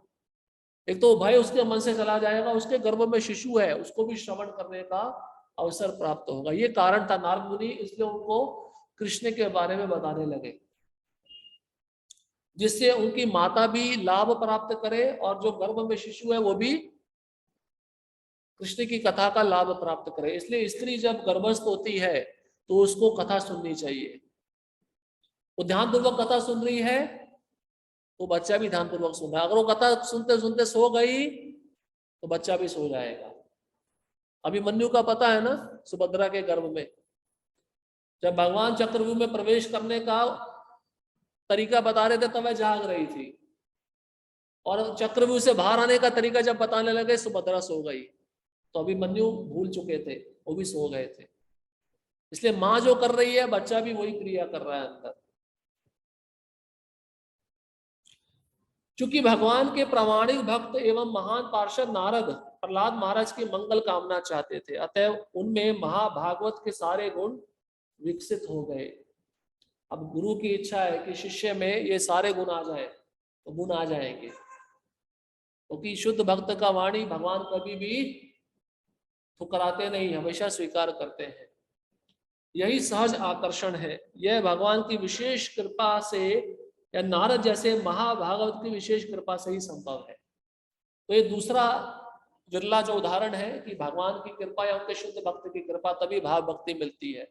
तो प्रहलाद जैसे महाभागवतों को प्राप्त हुआ, लेकिन हमारे लिए प्रथम अवस्था है भगवान के शुद्ध भक्तों का संग, सानिध्य। स्कंद पुराण में पर्वत मुनि नारद से कहते हैं, ये मृगारी की कथा में आता है, चैतन्य चरितामृत।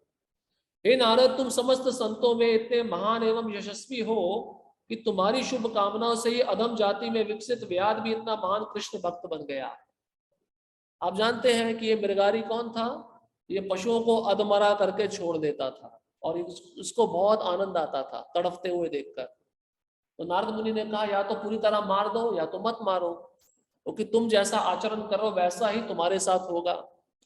तो जब इसने सुना शुद्ध भक्त के मुख से, तो ये शरणागत हो गया। शरणागत होने के बाद नारद मुनि ने कहा, इसने पूछा कि यही तो मेरा जीवन यापन है, उधर भरण पोषण इसी से होता है, अब इनको मैं मारना छोड़ दूंगा तो मेरा भरण पोषण कहाँ से होगा? बोले उसकी चिंता मत करो, तुम केवल महामंत्र का जप करो। तो महामंत्र का जप करने लगा ये व्याध, और इसकी प्रसिद्धि हो गई। कितना क्रूर शिकारी था, व्याध था, यह भक्त बन गया। और बताते अपनी पत्नी के साथ जप करने लगा, उसको विधि बताया, तुलसी महारानी सामने रखकर जप करना। जप करते करते इसके अंदर भाव भक्ति प्रकट हो गई। और नारद मुनि कहते हैं पर्वत मुनि को, उनके मित्र है पर्वत मुनि, उनको कहते चलो आज मैं आपको एक दृश्य दिखाता हूं। जो व्यक्ति इतना क्रूर है, हरिनाम लेने से वह एक चींटी को भी मारना नहीं चाहता। तो दूर से इस व्याध ने जब अपने गुरु नारद मुनि को देखा, तो उसकी इच्छा हुई प्रणाम करने की, क्योंकि एक वैष्णव सदाचार है, जब भी शिष्य गुरु को देखे तो सबसे पहले प्रणाम करना चाहिए। तो उसने देखा कि बहुत लंबी चींटियों की लाइन है और ये मरना नहीं चाहिए, मेरे प्रणाम करने से ये मर जाएंगी। तो उसने अपने कपड़े से उन चींटियों को धीरे से हटाया, और जब पूरी तरह जगह बन गई तो उसने प्रणाम किया।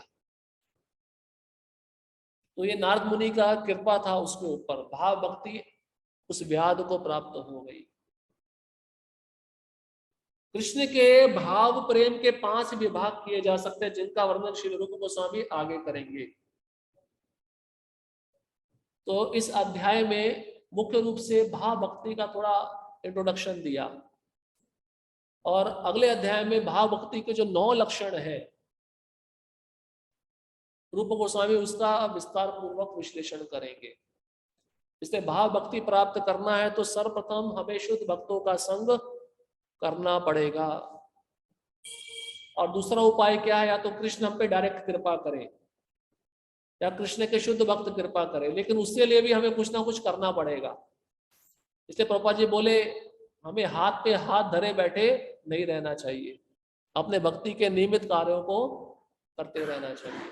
इसलिए नियमित रूप से मंगल आरती आओ, हरिनाम का जप करो, भागवत का श्रवण करो, भक्तों का संग करो। धीरे धीरे सब करने पर निश्चित रूप से एक समय ऐसा आएगा जब हमारे हृदय से सारा कल्मश नष्ट हो जाएगा और भाव भक्ति का अंश हमें प्राप्त होगा। हरे कृष्णा कृष्णा कृष्णा हरे हरे, हरे राम राम राम